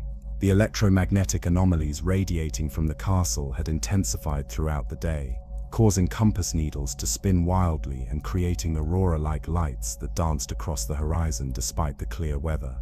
Morrison arrived precisely at midnight, his familiar silhouette recognizable even in the dim light cast by oil lamps that had replaced electric lighting since the power grid had become unreliable. But something in his manner immediately alerted Indy's instincts, subtle changes in posture and expression that suggested internal conflict or concealed purpose.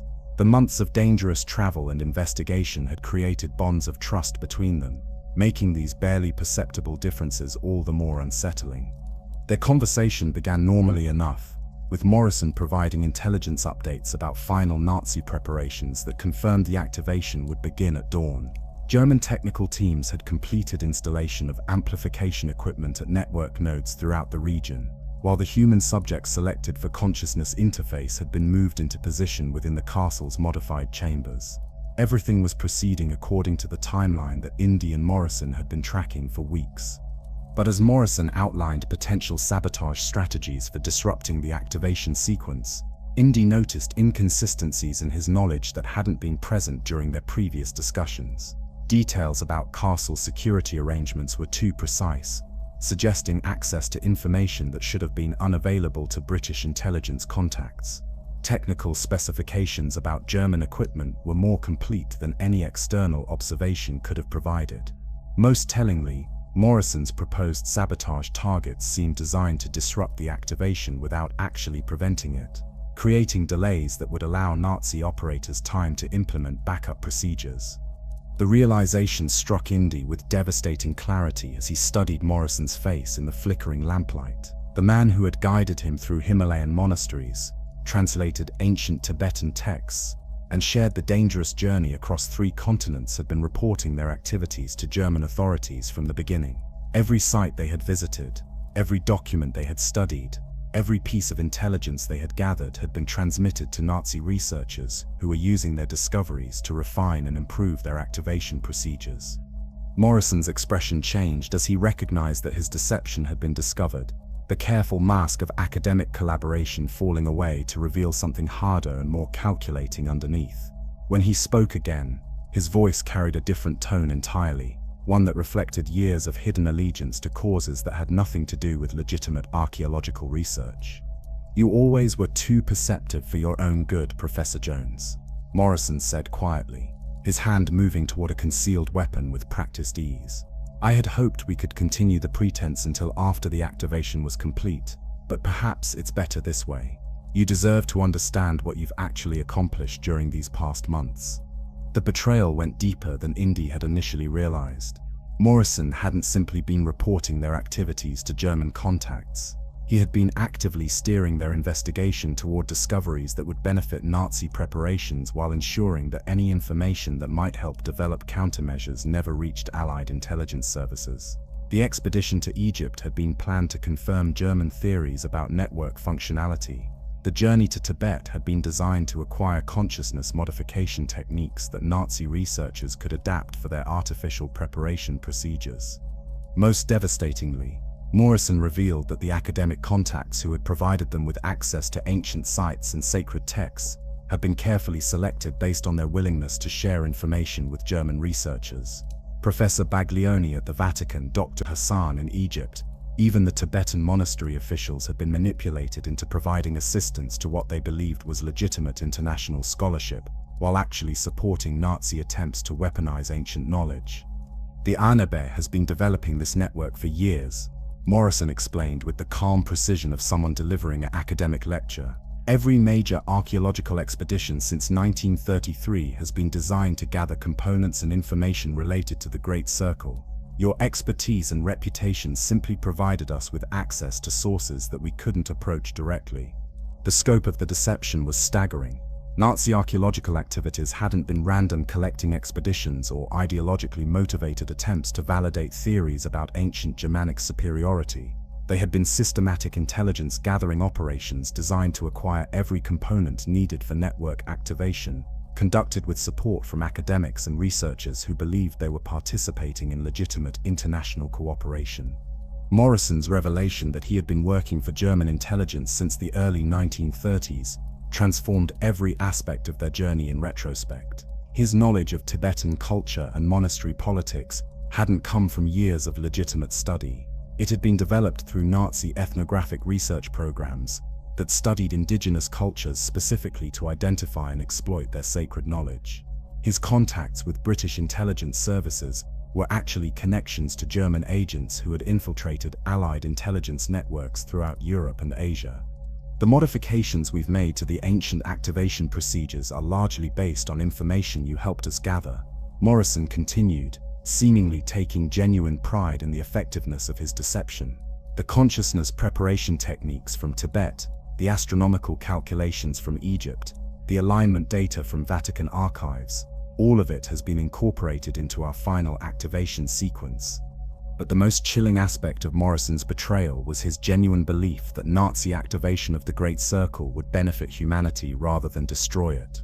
Years of ideological conditioning had convinced him that German technological and organizational superiority made them the only civilization capable of handling planetary-scale power responsibly. He truly believed that Nazi control of the network would create a stable global order that would prevent the wars and conflicts that had plagued human history. Indy realized that Morrison's betrayal represented something more dangerous than simple treachery or ideological conversion. The man had been psychologically conditioned using techniques that Nazi researchers had developed based on their study of ancient consciousness modification practices. His personality had been systematically altered to ensure loyalty, while maintaining enough of his original expertise to function effectively as a double agent. The artificial consciousness modifications that Nazi researchers had been developing weren't limited to the subjects selected for network interface. They had been testing and refining their techniques on their own operatives, creating individuals whose minds had been restructured to serve German interests, while retaining enough independent function to operate convincingly in academic and intelligence communities. Morrison's psychological profile now exhibited the same combination of grandiose beliefs and empathy reduction that characterized the network interface subjects. He genuinely believed that Nazi activation of the Great Circle would create cosmic harmony and human advancement, but he was incapable of recognizing the devastating consequences that ancient warnings had specifically predicted would result from activation without proper spiritual preparation. As Morrison explained the final details of German preparations, Indy understood that the betrayal extended beyond personal deception to encompass a fundamental misunderstanding of what the ancient network actually represented. Nazi researchers had approached the Great Circle as a technological system that could be controlled through superior engineering and artificial consciousness modification. They had no comprehension of the spiritual development requirements that ancient designers had built into the system as essential safeguards. The activations scheduled for dawn would indeed generate tremendous power flows that would seem to validate Nazi expectations initially.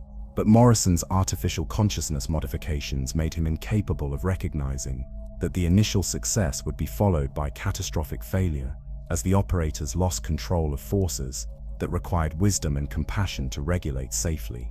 Time was running out not just for preventing the activation, but for saving Morrison himself from the psychological conditioning that had transformed him from a legitimate scholar into an unwitting agent of humanity's potential destruction.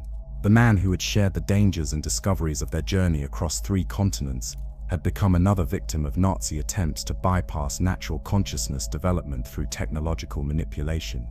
As dawn approached and final preparations continued at Wilsberg Castle, Indy faced the devastating realization that he would have to stop the activation attempt alone, without the support and expertise that Morrison's genuine collaboration had provided.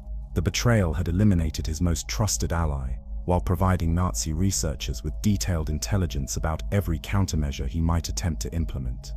The ancient network was about to be activated by people who possessed technical knowledge without corresponding wisdom, using artificial consciousness modifications that would make them incapable of recognizing their own mistakes until catastrophic failure became unavoidable.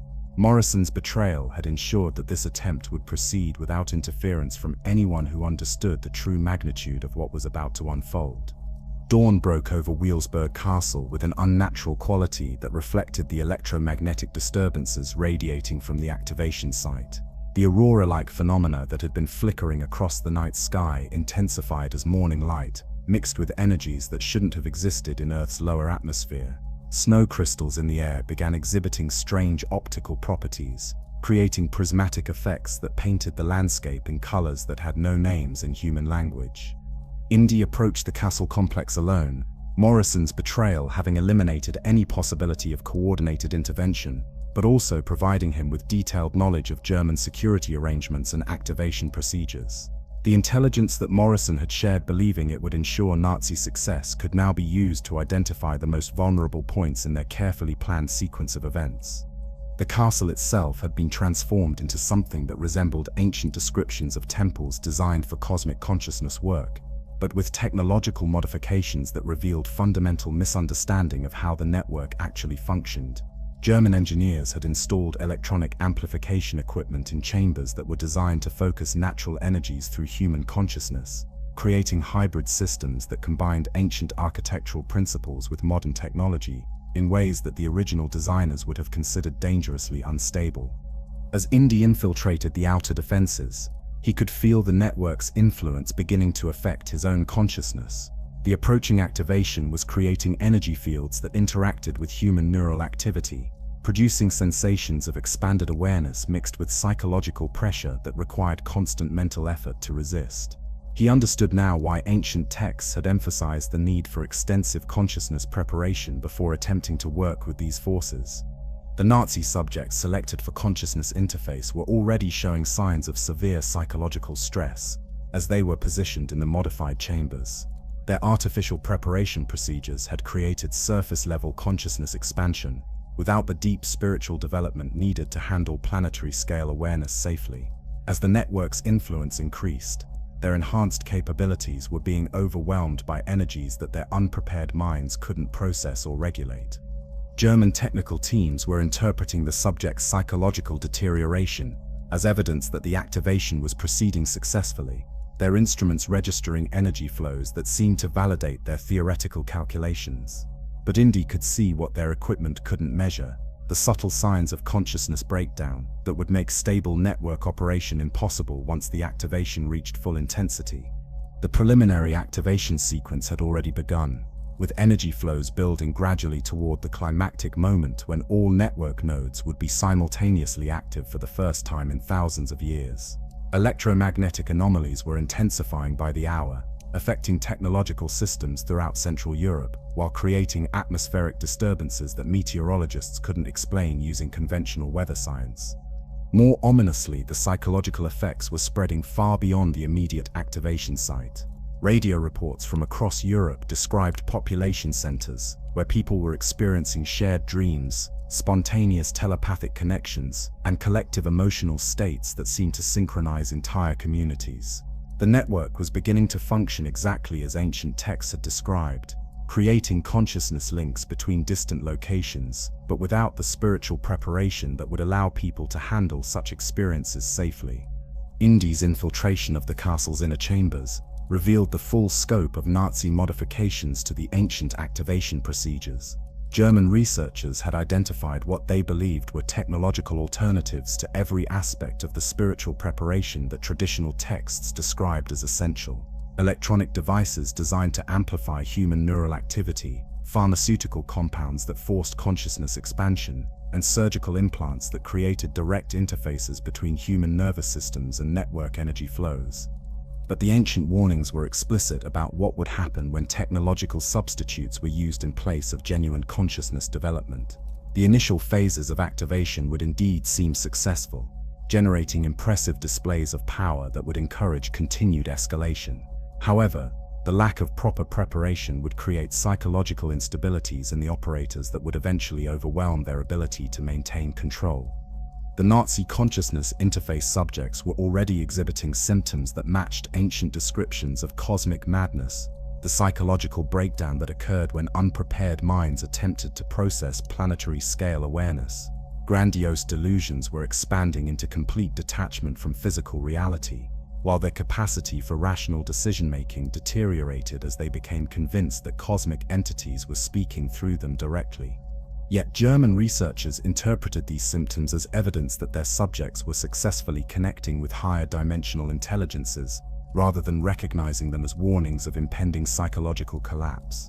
Their ideological commitment to technological solutions prevented them from understanding that consciousness preparation couldn't be replaced by artificial modifications without creating dangerous instabilities. As the activation sequence approached its climactic phase, Indy positioned himself near the central control chamber, where Nazi operators were monitoring energy flows and attempting to regulate the network's increasingly chaotic behavior. Their instruments showed power levels rising exponentially, creating electromagnetic effects that were beginning to interfere with their own electronic equipment. But they remained convinced that minor technical adjustments would allow them to maintain control of forces that ancient civilizations had approached with reverence and extreme caution. The moment of full network activation arrived with effects that exceeded even Nazi expectations for dramatic results. Energy flows connecting sacred sites across multiple continents created a global web of power that was visible from space as aurora phenomena appeared simultaneously at dozens of locations worldwide. Weather patterns shifted instantly as atmospheric systems responded to electromagnetic influences that had never before existed at such intensity and scale. For approximately 17 minutes, the Nazi activation appeared to be achieving exactly what German researchers had predicted. Consciousness links were established between network operators and populations throughout Europe, creating the potential for direct mental influence on a scale that no previous dictatorship had ever imagined. Reports flooded in from across the continent, describing spontaneous coordination of human activities, as if entire cities were beginning to function as unified organisms. But the ancient warnings about consciousness preparation proved prophetic, as the Nazi operators began losing their ability to regulate the energies they had unleashed.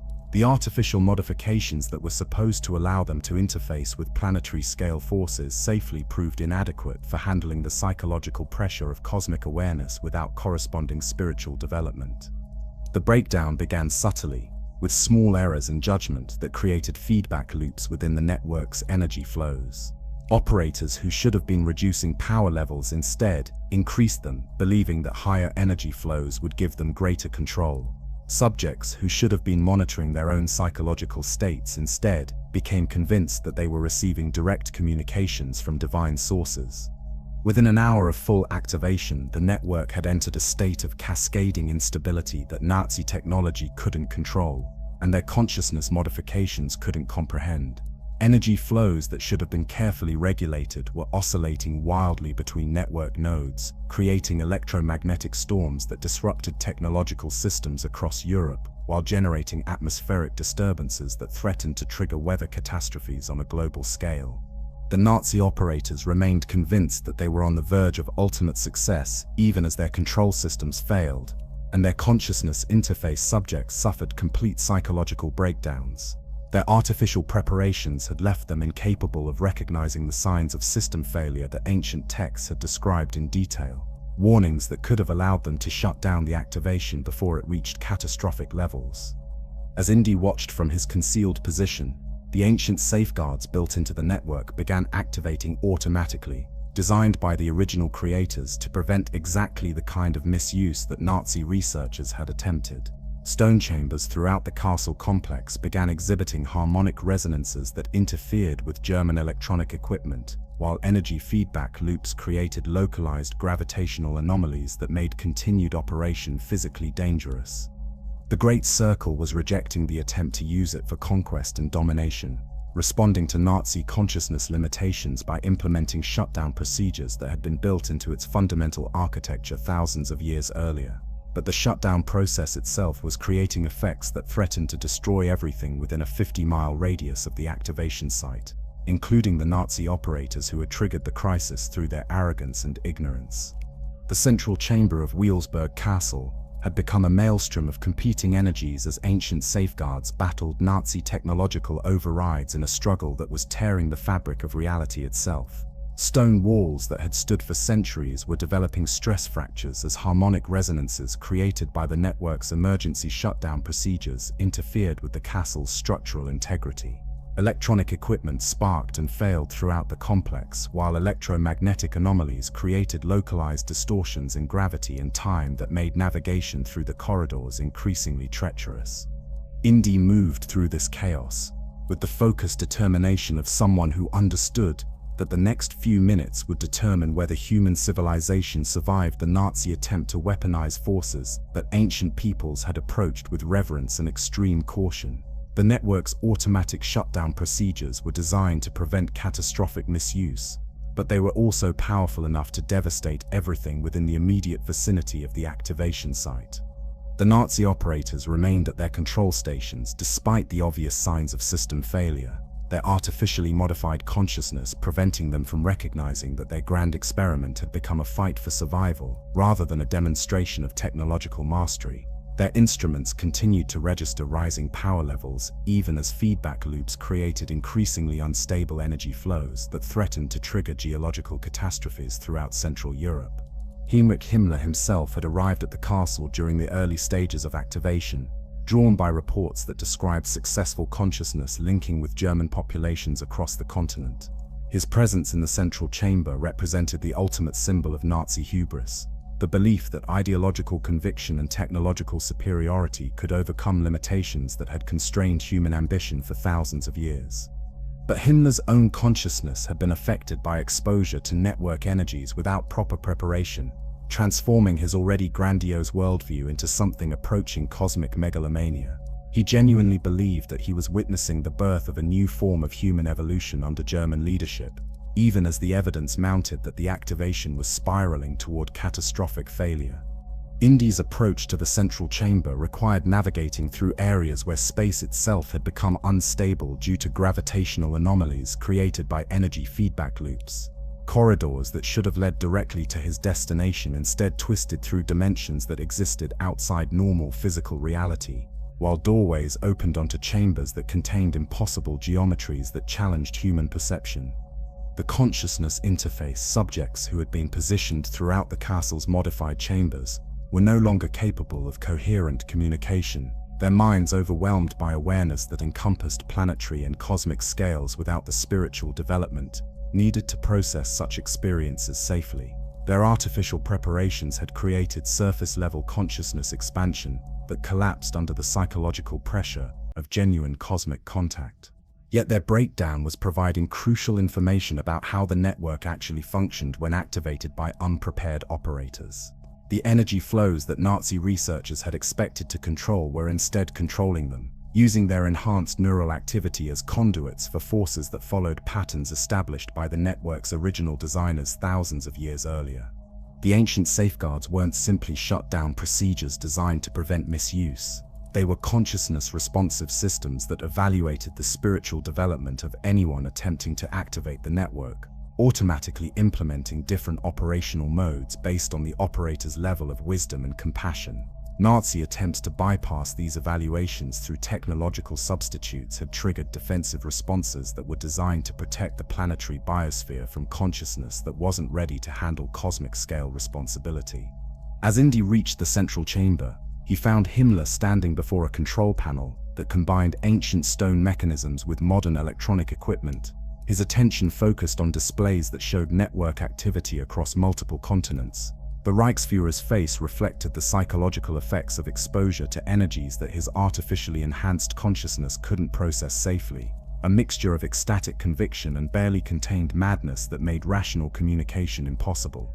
"Professor Jones," Himmler said without turning away from his instruments, his voice carrying the calm certainty of someone who believed he was receiving cosmic guidance.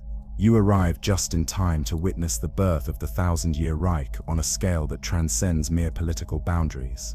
We are establishing consciousness links that will unite all Aryan peoples under direct spiritual leadership from the cosmic forces that shaped human evolution." The delusion was complete and terrifying in its scope. Himmler genuinely believed that the network's chaotic energy flows represented successful establishment of the psychic control system that Nazi ideology had promised. His artificially modified consciousness interpreted every system malfunction as evidence of progress, every feedback loop as confirmation that cosmic forces were supporting German ambitions. But Indy could see what Himmler's enhanced awareness couldn't recognize. The network was implementing containment procedures designed to limit the damage that would result from its forced shutdown. Energy flows that appeared to be expanding German influence were actually creating isolation barriers that would prevent the activation's effects from spreading beyond Central Europe. The ancient designers had anticipated exactly this kind of misuse, and had built safeguards that would sacrifice the immediate activation site to protect the rest of the planetary network. The consciousness links that Himmler believed were uniting Aryan populations under Nazi control were actually preparing to sever all connections between German territories and the global system. Morrison appeared in the chamber entrance, his face reflecting the same mixture of artificial enhancement and psychological instability that characterized all the Nazi consciousness subjects. His betrayal had been rewarded with direct participation in the activation ritual, but the experience was destroying his mind as surely as it was failing to achieve its intended objectives. "The readings are becoming unstable," Morrison reported with the mechanical precision of someone whose personality had been largely replaced by artificial programming. "But the primary objectives have been achieved. Consciousness links are established with target populations throughout the Reich territories. Neither Morrison nor Himmler could comprehend that the consciousness links they were celebrating were actually the network's method of identifying and isolating populations that posed a threat to planetary stability. The ancient system was preparing to quarantine the entire region, rather than allow Nazi consciousness to contaminate the global network. Indy realized that conventional sabotage methods would be insufficient to prevent the catastrophic conclusion that Nazi incompetence was creating. The network's own safeguards were more powerful than any external intervention, but they were also designed to ensure that misuse would be contained through methods that would devastate everything within hundreds of miles of the activation site. The confrontation that followed transcended physical combat to become a battle between different approaches to cosmic responsibility. Himmler and Morrison represented the attempt to use technological shortcuts to bypass consciousness development requirements, while Indy embodied the traditional understanding that such power required wisdom, humility, and genuine spiritual preparation. The chamber itself became a battlefield, as competing energy flows created environmental hazards that challenged human survival. Gravitational anomalies made movement unpredictable, while electromagnetic disturbances created conditions where electronic equipment functioned according to rules that bore no resemblance to normal physics. But the most dangerous aspect of the confrontation was psychological rather than physical. The network's influence was affecting everyone in the chamber, creating pressure for consciousness expansion that could either enhance awareness or trigger complete mental breakdown depending on the individual's level of preparation and spiritual development. Indy found himself fighting not just against Nazi operators, but against the temptation to use the network's power for his own purposes.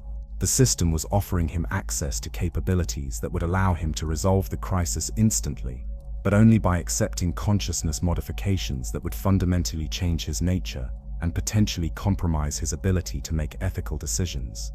The choice represented the same test that had faced every civilization that had encountered the network throughout human history. Power was available to those who sought it, but wisdom required recognizing when such power should be refused rather than claimed. As the chamber's structural integrity continued to deteriorate and energy feedback loops reached critical intensity, Indy understood that the only solution was to help the network complete its shutdown procedures, rather than attempting to maintain control over forces that no human consciousness was prepared to handle without extensive spiritual development. The decision required him to act against immediate self-interest and apparent strategic advantage, accepting that some victories could only be achieved through surrender to principles larger than personal survival or national ambition. The explosion that destroyed the central chambers of Weilsburg Castle was unlike anything in recorded human experience, a release of energies that had been building within the Earth's crustal structure for thousands of years. Ancient safeguards designed to contain network misuse discharged their accumulated power in a controlled detonation that vaporized the Nazi activation equipment, while creating a localized earthquake that collapsed the castle's modified sections without affecting the surrounding countryside. Indy emerged from the underground passages where the network's own guidance had led him during the final moments before system shutdown, his body battered, but his consciousness expanded by brief contact with forces that ancient peoples had spent lifetimes learning to approach safely. The experience had provided him with direct understanding of why spiritual preparation was essential for anyone who would work with planetary-scale energies. The electromagnetic anomalies that had plagued Central Europe for weeks ceased instantly as the network returned to its dormant state, severing all connections between the damaged activation site and the global system of sacred sites. Weather patterns normalized within hours, while the psychological effects that had been spreading across European populations faded like dreams upon waking. Himmler and Morrison had vanished during the final collapse, their artificially enhanced consciousness unable to survive the transition, as the network withdrew its influence from minds that lacked the spiritual foundation needed to handle cosmic awareness safely. Whether they had been destroyed by energy feedback, or simply left psychologically shattered by the sudden return to normal human consciousness limitations remained unknown. The Nazi consciousness interface subjects were found in catatonic states throughout the ruined castle complex, their minds apparently intact but permanently changed by their brief contact with forces that their artificial preparations hadn't equipped them to understand. Medical examinations revealed no physical damage, but their consciousness had been restructured in ways that left them capable of perceiving reality on scales that normal human awareness couldn't access. German authorities attributed the castle's destruction to experimental weapons testing that had suffered catastrophic failure, a cover story that allowed them to classify the entire incident while avoiding questions about the true nature of Nazi archaeological research. The Ahnenerbe's occult investigation programs were quietly discontinued as resources were redirected toward more conventional military preparations. Intelligence services throughout Europe received reports about unusual activities that had preceded the castle's destruction, but the classified nature of the information prevented comprehensive analysis of what had actually occurred. Only a few individuals in academic and religious communities understood that humanity had narrowly avoided a catastrophe that would have made the approaching World War seem insignificant by comparison. Indy's return to Marshall College was marked by the same careful silence that surrounded all aspects of the Great Circle investigation. His official reports described archaeological research that had uncovered evidence of previously unknown connections between ancient civilizations, but they contained no mention of network activation attempts or the cosmic forces that Nazi researchers had tried to weaponize. The stolen cat mummy was never recovered, presumably destroyed along with the other artifacts that Nazi teams had assembled for their activation attempt. But Indy's photographs and research notes provided enough information to continue studying the mathematical relationships that connected sacred sites across multiple continents, research that would proceed with the caution that the recent crisis had proven essential. Professor Baglioni at the Vatican received confirmation that the documents in the secret archives had played a crucial role in preventing catastrophic misuse of ancient knowledge, but the details remained classified at levels that prevented even papal authorities from learning the full scope of what had been narrowly avoided. The Church's traditional policy of preserving dangerous knowledge while preventing its misuse had been validated in ways that reinforced the importance of spiritual preparation for anyone approaching cosmic mysteries.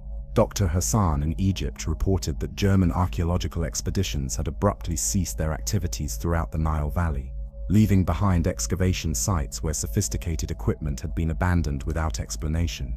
Local authorities attributed the sudden German withdrawal to political tensions that were building toward broader European conflict, unaware that the abandoned sites contained evidence of humanity's closest encounter with forces that could reshape planetary civilization.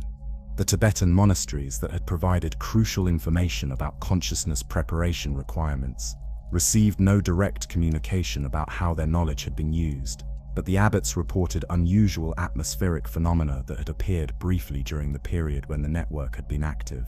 Their traditional understanding of cosmic cycles allowed them to recognize that a critical test of human wisdom had been passed, but barely.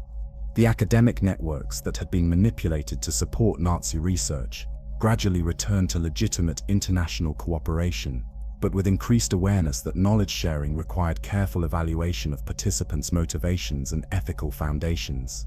The crisis had demonstrated that even well-intentioned scholars could be deceived by individuals whose agenda included weaponizing ancient wisdom for political purposes. Indy's lectures at Marshall College took on new depth, as he incorporated lessons learned from direct contact with forces that transcended normal human experience. His students noticed subtle changes in his approach to archaeological questions, an increased emphasis on the spiritual and philosophical contexts that had shaped ancient civilizations' relationship with knowledge that possessed the potential for both creation and destruction. The photographs and measurements that documented Nazi modifications to Wielsberg Castle provided valuable intelligence about German engineering capabilities, but they also revealed the sophisticated understanding of ancient architectural principles that Himmler's researchers had developed through their systematic study of sacred sites worldwide. The enemy had been far more knowledgeable and dangerous than Allied intelligence had realized. Reports from across Europe described populations that had experienced brief periods of expanded consciousness during the network activation, shared dreams and telepathic connections that had spontaneously appeared and disappeared without leaving any lasting effects. Medical authorities attributed these phenomena to mass psychological responses to political tensions, unable to recognize that they had witnessed humanity's potential for unified consciousness when properly prepared and spiritually guided. The approaching winter solstice passed without incident, the astronomical alignment that Nazi researchers had planned to exploit occurring while the network remained safely dormant. Ancient safeguards had proven effective in preventing misuse. but they had also demonstrated that such protection required constant vigilance by individuals who understood both the technical requirements and spiritual responsibilities that cosmic-scale power demanded. Indy's private research continued to explore the mathematical relationships and consciousness principles that governed the Great Circle's operation, but always with awareness that such knowledge carried responsibilities that extended far beyond academic curiosity. The recent crisis had proven that information about planetary-scale forces could never be considered purely theoretical or historically interesting. The Nazi attempt to weaponize ancient wisdom had failed not because of superior Allied intelligence or military intervention, but because the network's original designers had anticipated exactly such misuse and had built safeguards that would protect planetary civilization from consciousness that wasn't ready to handle cosmic responsibility. The lesson was clear but sobering. Humanity's survival depended not on technological advancement or political ideology, but on the wisdom and spiritual development of those who would seek to harness forces larger than individual or national ambition. As 1938 approached, and European political tensions continued to escalate toward broader conflict, Indy understood that the war everyone was expecting would be fought with conventional weapons and traditional strategies. The greater danger, the possibility that advanced ancient knowledge might be misused to reshape human civilization itself, had been contained but not eliminated. Future generations would face the same test of cosmic responsibility that Nazi Germany had failed so catastrophically. The years following the Weilsburg incident brought changes to the world that most people attributed to the mounting political tensions that would eventually engulf Europe in the greatest war in human history. But for those few individuals who understood what had actually occurred during those critical days in December 1937, the transformation was more profound than any political conflict could explain. Humanity had been tested by forces that operated on cosmic scales, and the results of that test would influence human development for generations to come.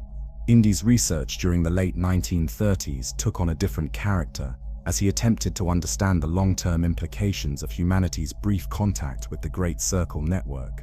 The ancient safeguards that had prevented Nazi misuse of planetary-scale forces had also demonstrated that such protection wasn't permanent or automatic. Each generation would face the same fundamental choice between wisdom and power, between spiritual development and technological shortcuts, between cooperation and domination.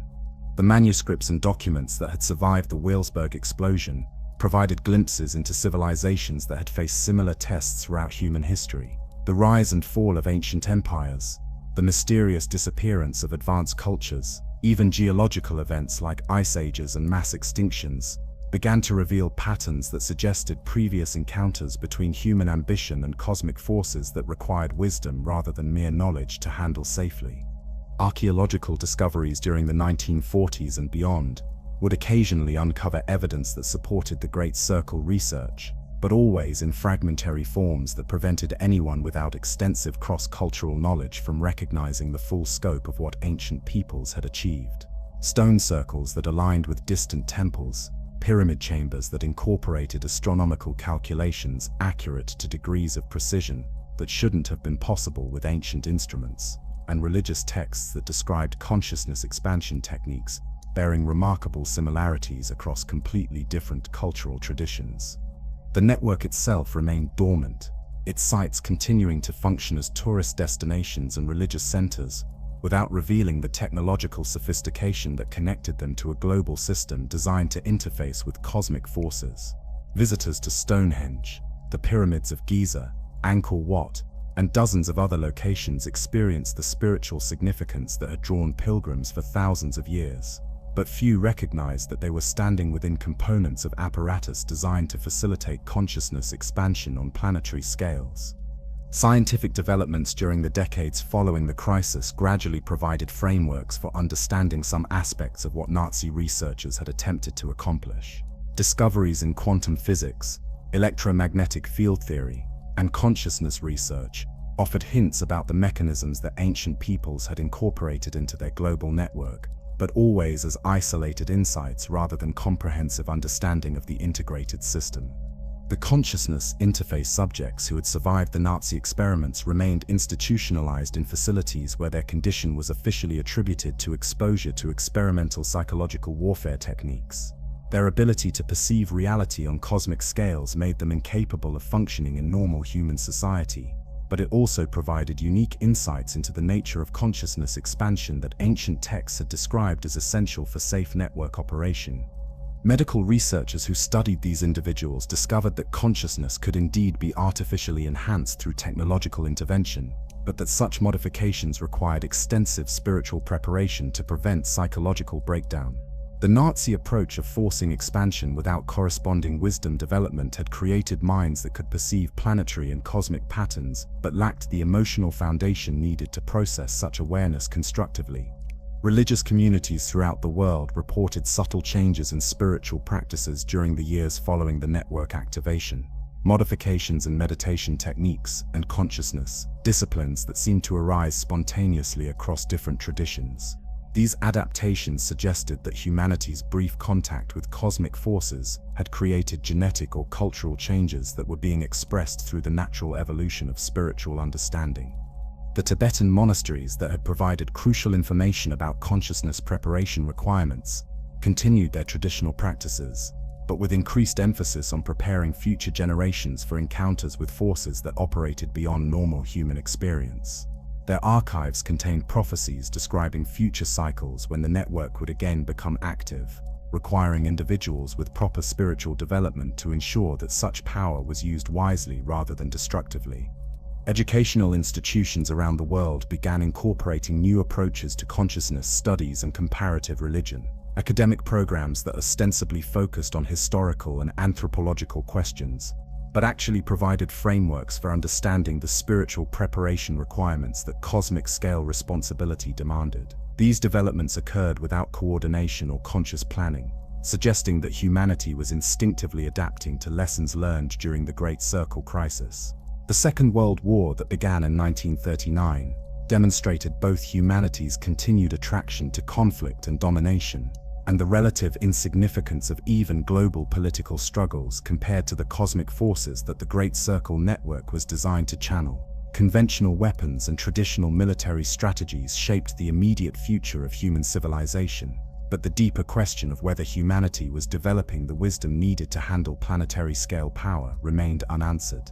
Intelligence services in multiple countries maintained classified research programs that attempted to understand the technical aspects of what Nazi archaeologists had discovered, but these investigations were limited by the same consciousness requirements that had made the original network accessible only to spiritually prepared individuals. Scientific analysis could document the mathematical relationships and electromagnetic effects, but it couldn't replicate the consciousness expansion that made network activation possible. The locations where Nazi archaeological teams had conducted their research gradually returned to their traditional functions as tourist destinations and religious sites, but local populations often reported unusual experiences that suggested residual effects from the network activation attempt. Enhanced intuitive abilities, spontaneous meditation experiences, and temporary episodes of expanded awareness occurred more frequently in these areas, creating communities with subtly different approaches to spiritual practice and consciousness development. Indy's continued research revealed that the Great Circle represented only one aspect of a much larger system of cosmic forces that influence human development on timescales spanning thousands of years. Ancient civilizations had possessed knowledge of solar cycles, galactic alignments, and consciousness evolution patterns that modern science was only beginning to recognize. Wisdom that had been deliberately preserved in fragmentary forms to prevent misuse while ensuring that properly prepared future generations could access it when needed. The responsibility for safeguarding this knowledge had been distributed across multiple cultures and institutions specifically to prevent any single group from accumulating enough information to attempt premature activation. The Vatican's secret archives, Tibetan monastery libraries, Egyptian temple inscriptions, and indigenous oral traditions each contained pieces of a puzzle that could only be assembled safely by individuals whose consciousness had been expanded through genuine spiritual development. As the 20th century progressed toward new discoveries in space exploration, computer technology, and consciousness research, the lessons learned during the Great Circle crisis became increasingly relevant. Humanity was developing capabilities that approached the cosmic scale, but the fundamental question of whether such power would be used wisely or destructively remained as critical as it had been during the ancient civilizations that had first encountered these forces. The network continued to wait, dormant but not inactive, its safeguards monitoring human development and preparing for the next cycle when astronomical alignments would again create optimal conditions for activation. Whether future generations would approach such opportunities with the wisdom and spiritual preparation that cosmic responsibility required, or repeat the arrogant mistakes that had nearly destroyed civilization in 1937, remained the eternal test that would determine humanity's ultimate destiny among the cosmic forces that shaped planetary evolution. The decades that followed the Great Circle Crisis witnessed humanity's gradual emergence into an age of technological capabilities that began to approach the cosmic scale that ancient civilizations had accessed through consciousness expansion and spiritual development. The space race of the 1960s, the development of global communication networks, and advances in quantum physics all represented steps toward the planetary awareness that the network had been designed to facilitate, but through mechanical rather than consciousness-based approaches. Indy's final years were spent documenting the patterns he had observed throughout his career, creating archives that future generations could use to understand the relationship between human development and cosmic forces that operated on timescales beyond individual lifetimes. His private journals contained detailed analyses of how different civilizations had approached the fundamental choice between wisdom and power, between cooperation and domination, between spiritual development and technological shortcuts. The Marshall College archives became a repository for information that ostensibly focused on conventional archaeological questions, but actually preserved knowledge about consciousness expansion techniques, ancient astronomical calculations, and the mathematical relationships that connected sacred sites across multiple continents. These materials were organized according to principles that would make them accessible to properly prepared researchers, while remaining incomprehensible to those who approached them with purely academic or technological motivations.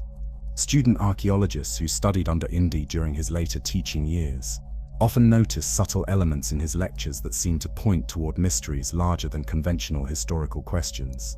His discussions of ancient civilizations included references to consciousness development practices, spiritual preparation requirements, and astronomical knowledge that suggested capabilities far beyond what mainstream archaeology acknowledged as possible for prehistoric peoples. But these hints were always presented within contexts that allowed students to interpret them as metaphorical or symbolic, rather than literally accurate descriptions of ancient technologies.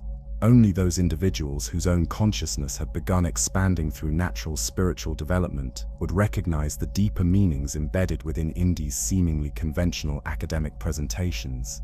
The Great Circle sites themselves continued to attract visitors whose motivations ranged from casual tourism to serious spiritual seeking, but the network remained dormant despite increasing human population and technological sophistication.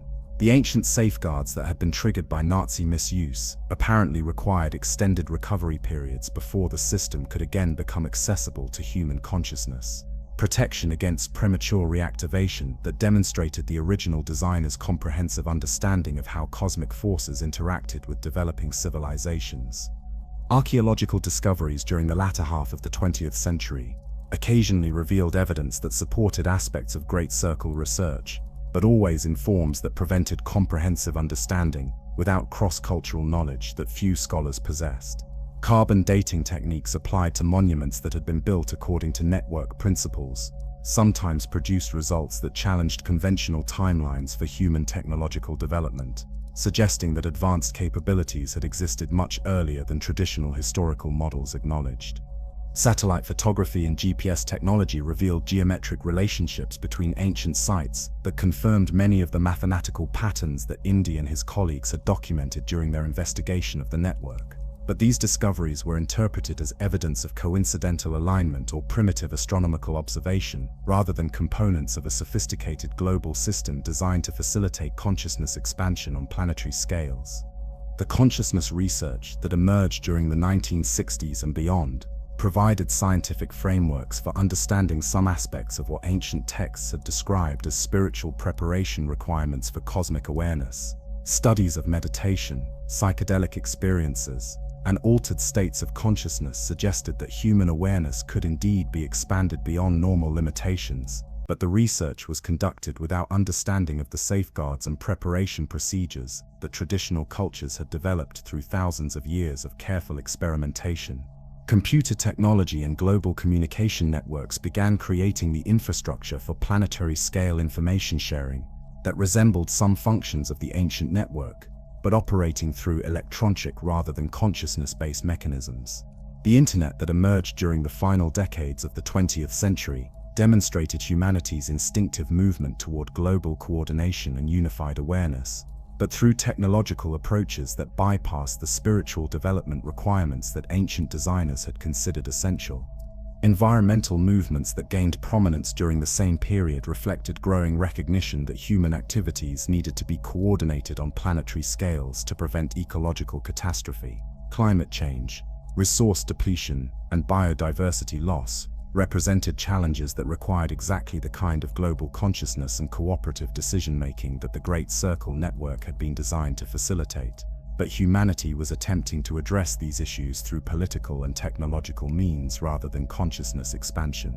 The New Age spiritual movements that flourished during the late 20th century often incorporated elements derived from ancient traditions that had been connected to network sites, but usually without understanding of the complete preparation procedures that made such practices safe and effective.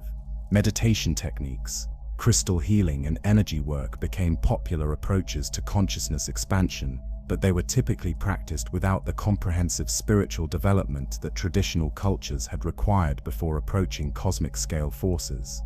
Intelligence agencies in multiple countries maintained classified research programs that attempted to develop practical applications based on captured Nazi documents and ongoing investigation of ancient sites, but these efforts were limited by the same consciousness requirements that had made the original network accessible only to spiritually prepared individuals. Remote viewing, psychic espionage, and consciousness influence projects produced limited results that suggested the reality of expanded awareness capabilities without achieving reliable or controllable effects.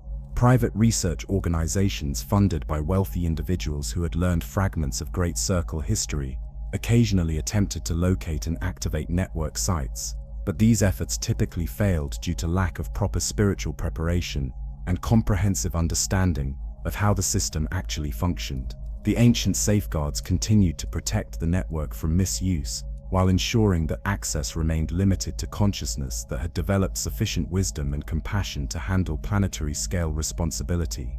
Academic conferences during the final decades of the 20th century sometimes included presentations that touched on themes related to ancient astronomical knowledge, consciousness expansion techniques, and global coordination systems, but always within frameworks that maintained plausible deniability about the true scope of what was being discussed. Scholars who possessed pieces of the complete picture learned to communicate through carefully coded language that allowed properly prepared colleagues to recognize deeper meanings, while preventing premature disclosure to unprepared audiences. The approaching millennium created widespread speculation about cosmic cycles, consciousness evolution, and planetary transformation that reflected humanity's instinctive awareness that significant changes were approaching. Ancient calendars that ended or began major cycles around the year 2000 suggested that previous civilizations had possessed knowledge of long-term patterns that modern science was only beginning to recognize. Timing that might be relevant to the next period when the Great Circle network would become accessible to human consciousness. As the 21st century began with its own challenges of global terrorism, climate change, and technological disruption, the lessons learned during the 1937 crisis remained as relevant as ever. Humanity continued to develop capabilities that approached cosmic scales, but the fundamental question of whether such power would be used wisely or destructively remained the eternal test that would determine civilization's ultimate survival and evolution. The Great Circle waited in its dormant state, monitoring human development through mechanisms that operated beyond conventional detection, while maintaining the safeguards that protected planetary civilization from consciousness that wasn't ready to handle cosmic responsibility. Whether future generations would approach the next activation opportunity with the wisdom and spiritual preparation that such power required, or repeat the mistakes that had nearly ended human civilization in 1937, remained the mystery that would define humanity's destiny among the cosmic forces that shaped the evolution of consciousness throughout the universe. Somewhere in the archives of Marshall College, in the secret libraries of the Vatican, in the meditation halls of Tibetan monasteries, and in the oral traditions of indigenous cultures around the world, the knowledge remained preserved for those who would seek it with proper preparation and benevolent intentions. The network's next cycle of availability was approaching, and with it humanity's next opportunity to demonstrate whether consciousness evolution had progressed sufficiently to handle the ultimate responsibility of planetary stewardship in harmony with cosmic forces that transcended individual and national ambitions.